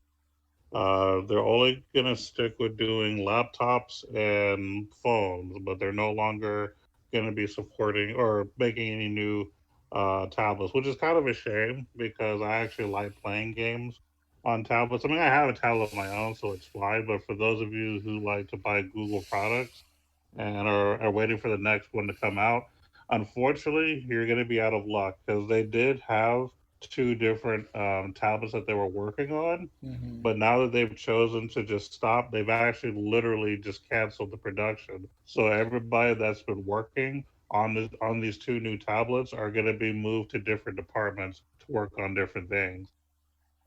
This is weird. Like, Yeah. how are you gonna just stop production on tablets like that? I don't know. Now, if I was to be a guessing person, because the article doesn't state why they're not supporting it. Apparently, I guess they never commented. But my assumption is they're probably moving more people to Stadia, in my opinion, since that's going to be more of a big thing they're going to need to work on. And they probably Right. all hands on deck. Agreed. So that is my opinion, but I could be wrong. But okay, so here's my argument to that, to my counter to that. Would you want to have Stadia ready tablets? Because You would. isn't one of the arguments you could play Stadia on your tablet? Yep. And aren't they trying to say you could play Stadia on the Google Pixel first? Mm-hmm. Right? So why not come out with Google Pixel tablets? Mm-hmm. You know what I mean? Well, here's the thing too, because I'm glad you brought up the Pixel. The Google will continue its Pixel phone line, while plans for the laptop style product are still under consideration. It's possible that, but here was the other thing too. The Pixel Slate tablet was not received well. It was actually received poorly. Apparently, the Pixel tablet or the Pixel Slate tablet apparently was just not good enough on performance. And so people just didn't like it. And that's why they were trying to make a new tablet because that one apparently sucked. Well, They didn't perform to expectations. But now all of a sudden, even though they had 2 in the works, they decided just to stop it altogether. here's the problem. I don't think tablets get fair love when it comes to criticism because everybody's looking for that tablet to replace the laptop. You know, everybody compares to say, this is all you see in the videos. Well, this will not replace your laptop. Not yet, folks. Oh, this will not be your laptop replacement, but, this will darn sure can replace your laptop. You know, like that's always their first thing they say. And it's like, are you really like giving the tablet a fair chance? Because in all honesty, I'm not looking for my tablet to replace my laptop. Yeah. I'm not. You know? Yeah. You know, I'm not looking for my tablet. I'm not looking for my tablet to be my laptop and my laptop to be my tablet. You know. Now I will say this: the video that I posted on YouTube this past week, which everybody should go like it because it was the first time I got a 40 bomb in Call of Duty. So everybody needs to go like that video like now. Stop what you're doing, drop your coffee, drop all your stuff, go like the video. Handy Kill Cam, YouTube, go do it. So basically I edited that video from my phone. I took the video. Oh, okay, so I wasn't able to record the video as it was happening. Luckily, Call of Duty records the video automatically, like on their thing. And so basically what I did was I turned on, I basically went to the saved game, played it, recorded it on OBS, put it in my OneDrive, uploaded, took the video from my OneDrive, put it in my editing software on my phone, which is called Power Director, which I only paid $5 for. Edited it, made the video from my phone, and then I made the thumbnail from something from my phone. It's called Pixel Lab, and made the thumbnail there, which is pretty dope.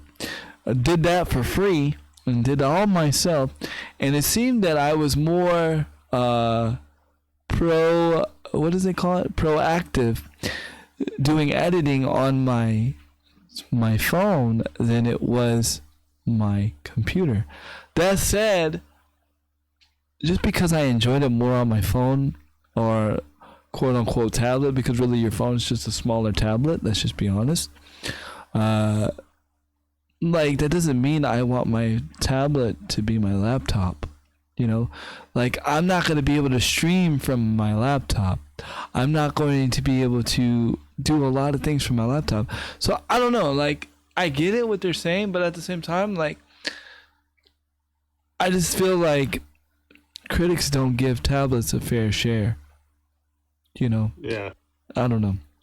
What are your thoughts? Now, I've owned 2 tablets. Mm-hmm. Now, I will say that for starters, I've never at any point in time wanted to get a tablet to replace anything. Okay. The reason that I got a tablet is just because, you know, sometimes my phone battery is dead, and at the time, my phone was not really a good phone to use for, you know, making videos and stuff.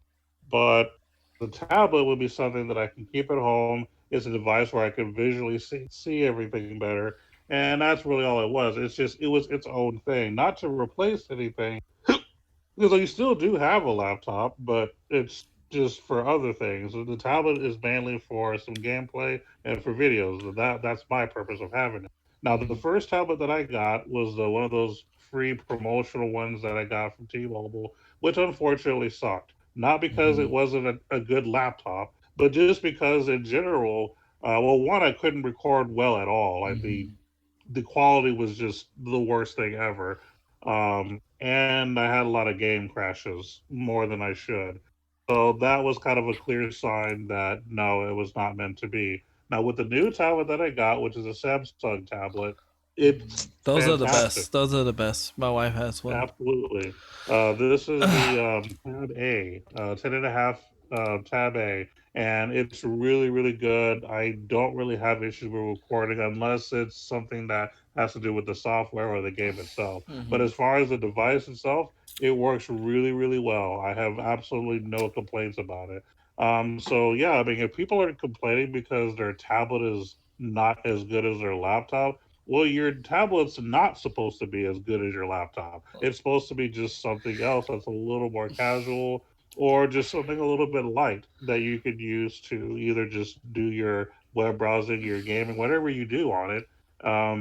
Just something that's more accessible in general, and that's what this is. I mean, I get what people are saying too at the same time, because do you know how much an do you know how much an iPad Pro is? No. You ready? Because I was actually thinking about buying one because of, some of them are better for like doing editing and stuff like that. Hmm. And because I've actually realized like I enjoy editing. I remember when I told you I was praying that I get the editing bug and I get the enjoyment of doing editing. I realized what it Hmm. is. I enjoy editing on my phone or a tablet better than I do on a computer because I just have a hard time with a mouse. But I can use Yeah. my finger or my pen on my phone. Anyway, and I'm more precise. Anyway, guess how much an iPad Pro is? How much? $1,000.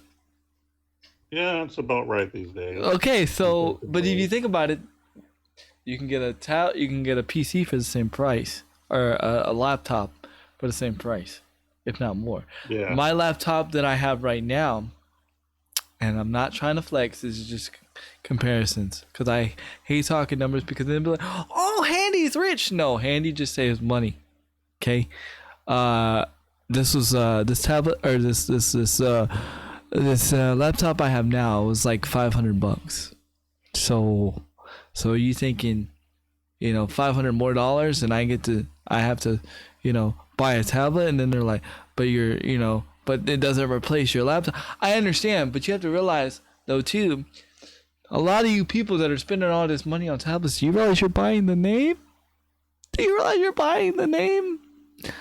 I mean, my wife's Galaxy Tab 2 like does a good job, even though the screen's broken thanks to my daughter.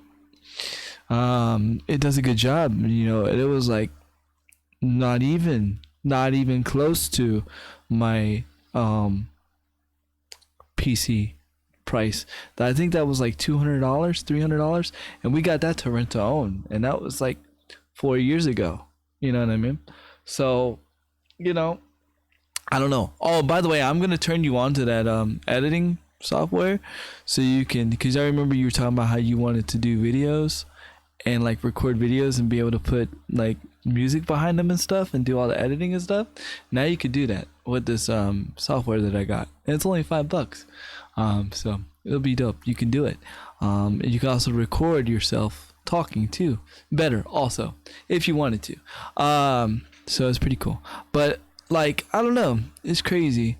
So I'm just really surprised that Google has decided to like stop their tablets.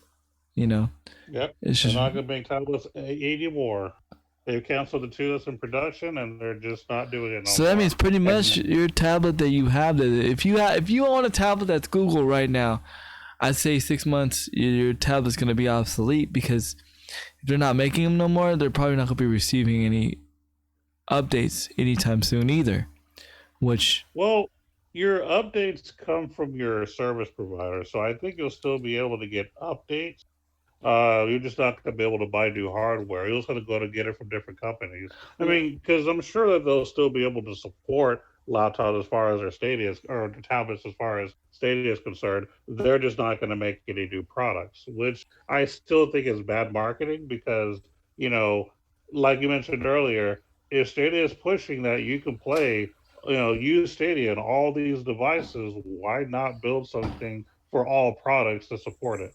right. That's just more way for you to potentially make money. Now you're just letting different companies make money instead. Here's the thing, because you're already bundling Stadia with the Google Chrome thing or whatever.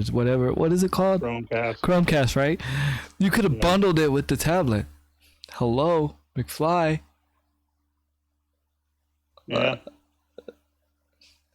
But I think that the reason they weren't trying to bundle anything else is because they're trying to push the lack of hardware that you're going to need. So if they try to bundle it with a tablet or a phone or something, that then says, well, this would be considered a console then. So Well, I it's not going to be received I'm well gonna. if you do Well, that. it's already not receivable, and I'm gonna show you. I'm about to bust your bubble because I'm about to counter your statement here. So, are you ready? Remember, Stadia is not gonna be available on all phones when it first drops. Stadia will only be available on dun, dun, dun, dun, Google Pixel. So it won't be supported by Android right away. Yeah, not till next year. Yeah. Exactly. Which So honestly, it's just funny because that's just how phones in general are when it comes to Google and whatnot. Certain things always get pushed later, which I don't understand that. But but that's more of a Google versus Apple thing. So maybe it's not really a good relatable case. but But but it always still. feels like there's a pattern of things not all being accessible right away when they should be. But see, that's the thing, and it's like so now it's so basically you're sitting there saying that your device can be used on a tablet, but guess what? We stopped our tablets, so not only will you not be able to get a new tablet of ours, but you're not going to be able to play it on your Android tablet until a year later. Yep. That makes no sense, Google, in my opinion. And maybe they know something we don't. I don't know. I think they're shooting themselves in the foot, honestly. And I think Mhm. here's my opinion. I think they bit off more they could chew with the Stadia thing, and they're trying to cut. They're trying to save money in other places. Yeah. That's just me. That's just me being me. I think. I think.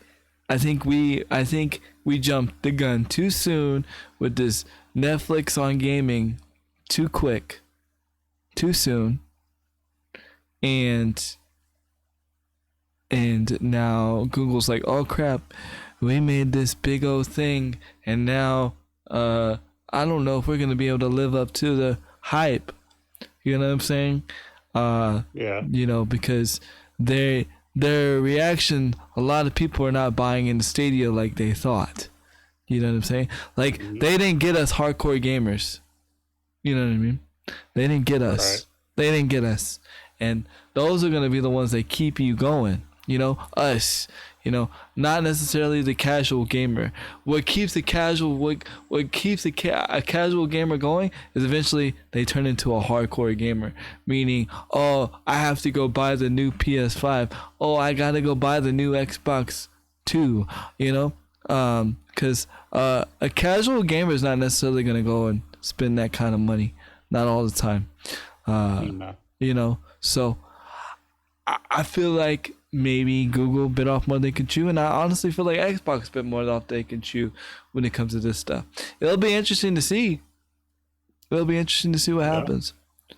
Watch Nintendo win, cause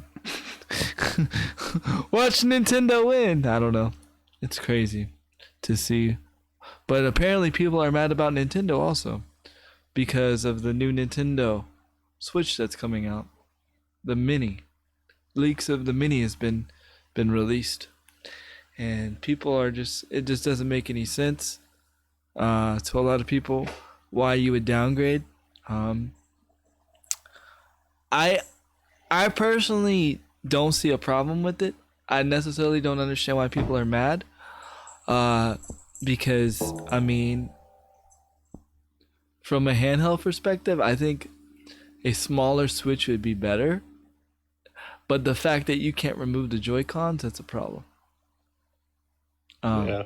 Because you can't play Mario Party. So, yeah, that's a problem. So, you're basically limiting what games you can play. So, I don't know. And that's like my little small news. But I don't know, man.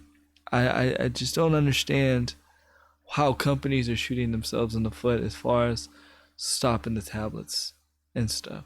It's crazy. It's crazy. Crazy. Well, I'm glad I Sure don't. there's method to their madness. I'm glad I don't own a Google tablet. Thank God. I Hello. mean, I like my tablet at least, That's what but I'm saying. Thank God you don't own a Google tablet. You own a what? A Galaxy. Thank God. it's a Samsung. Yeah, it's a Galaxy. A Samsung. Yeah, not a Galaxy, but a Samsung. Samsung. Yeah. Samsung Galaxy. All the same thing. All the same thing. Yeah. Well, it comes from Samsung. Yeah. Yeah, but like I said, it's better just to say Samsung because they have lots of different products, which are all good. But I just don't want to make Samsung look like they're all the same. I mean, there's always something special about each product that they have. I just don't study Samsung enough to know the differences. Yeah, definitely. I don't know about you, but I think that is it for me on topics. I don't know if you have anything else. I'll bring up one more thing Okay. before we go. This is related to Tetris, actually, of all games. A company called Network, which is spelled N and then there's an E, but it has a 3 instead of an E, so they're trying to be cute. But Network signs an exclusive deal for mobile Tetris game. Wait. So, yes, what they're doing Wait. is, yes, Isn't Tetris already mobile? well, it's on Switch, but not on phones and tablets. No, wait. Go on, keep That, talking. But I'm gonna find the Tetris app game. Hold on. Go ahead. okay.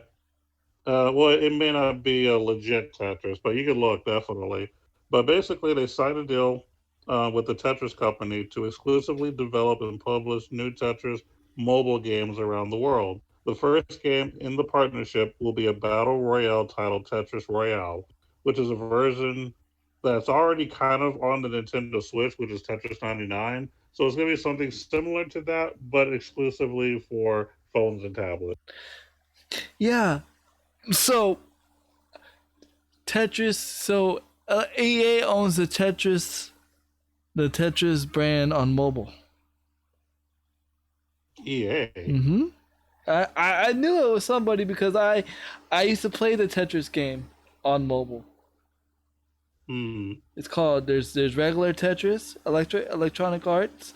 It is exactly the same logo, exactly the same game. It's not, and then there's Tetris Blitz. EA. So I wonder if this company basically bought it out away from EA then, because it literally states that they signed a deal with the Tetris company to exclusively. Well, okay, so I know what it is. The exclusivity, I guess, is just for mobile going forward. Is my assumption then? Maybe because oh, go ahead. they Sorry. signed an exclusive contract with the Tetris company. Maybe EA did what that mobile game did with Final Fantasy. Maybe they just bought the skin of Tetris.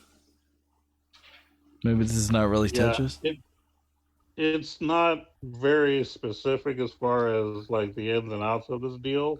It literally just says that they signed a deal with the Tetris company to exclusively develop and publish new Tetris mobile games. So I think this is more of a now going forward thing. So I guess EA will no longer be making anything on mobile related to Which Tetris. sucks because their game's actually really good, actually. Oh, is it? Yeah. Wow. As much as EA gets bashed, it's interesting to hear that they did. They make good mobile games except for Command and Conquer. Yeah. Which, believe it or not, I mean, I've actually seen a few YouTubers actually say positive things about it. I've looked at it even like after my initial disgust of it, I'll say, when I played it in beta. But I don't know. It still isn't anything special from what I can see. It's nothing. They're like getting what Command and paid. No, Conquer I'm just should kidding. be. I don't know. I'm just kidding. I'm sending you the picture Yeah, of I it mean, it's right now. possible. I'm sending you the picture of the game and of it in the Play Store. You can see what I see. So you can see what I see. Oh, there, I sent it to you. But yeah, I was like, no, there's already a Tetris Mobile. So basically, they're bringing Tetris 99 to the phone, basically. So Basically. That's the way it seems. And they're supposed to be developing other Tetris games as well. It's just the first one is going to be a Tetris Battle Royale kind of thing, just like Tetris 99, basically. I'm sure they'll do something to make it look different, but it's going to be the same concept, in my opinion, if I was to be a guessing person. yeah, that's what it seems like to me, honestly. That's crazy. Yeah. Though. That's nuts. Interesting. All right, buddy. You can go ahead and. That's all for me. That's all for you. That's all for me too. We can go ahead and take us out. Chat. Those that are listening, I need to know Apex or Fortnite tomorrow. Able Gamers, I need to know. I'm gonna put it up on Twitter. You guys can let me know on Twitter. Able Gamers tomorrow, Apex or Fortnite. I could play Apex because I don't gotta move my I don't have to move my overlay around because I'm on Able Gamers tomorrow. So if we're gonna broadcast Apex tomorrow would be the day. Let me know. let me know. I will put it on Twitter. You guys let me know. Go ahead, OG, and take us out. Ladies and gentlemen, thank you for listening and watching the OG podcast. We are live 10 a.m. Central, live on Twitch TV. But you, of course, can catch us on other platforms like SoundCloud, Stitcher, and, of course, YouTube. And then if we ever come up with something new later on, we'll be happy to let you know. But we do appreciate you taking the time to actually take a look at our content, and we do appreciate it. Other than that, Able Gamers tomorrow with Andy Killcam. Be sure to check him out and show him some love, and be sure to let him know via Twitter what he should play, since he is more on social media. Yes. So hit him up, hit up your boy, and then of course he'll also be on his own channel playing various games throughout the weeks, and then of course OG Krunksta on YouTube. Check out my YouTube videos. Lately, I've been posting a lot of Shadowverse with the new meta and everything. So check it out. I do both rotation and unlimited. So if you want to get the best of both worlds, my channel is the one to go. But other than that, we'll see you guys next week. Y'all keep gaming and y'all take care. Take care. And I forgot to give a shout out to all the people that have been watching my how to make money in Wild City. Like, I have not played that game in almost a year, and you guys keep watching that video. I don't know why, but thank you. It is officially up to over 4,000 views, 30 something comments. A lot of them are in Spanish, saying please keep playing the game, post more videos. I don't know. We'll see. Well, I don't know if that's more spam. I think that's more love, but yeah. Well, it's not, no, like it's in Spanish, and then my wife translates it, and then that's what yeah. Okay. Yeah, some of it's in Spanish. So maybe we'll play some more. I don't know. I don't even remember my account information. Maybe, but I just want to say thank you to you guys, and for all the love, much love. It's one of those videos you don't expect to take off, and it literally was to just show OG the game. That's all it was, and it blew up. So. Yeah, it's crazy. But again, thank you guys. We will see you all next week. I'm Handy Killcam and OG saying, wait. Sounds like Handy is a global. Is global famous. I wish, bro. I'd be showing a lot of love to other streamers financially if I was like that. A lot of people would be eating, I promise. But anyway, I'm Handy Killcam saying peace. Later. Later.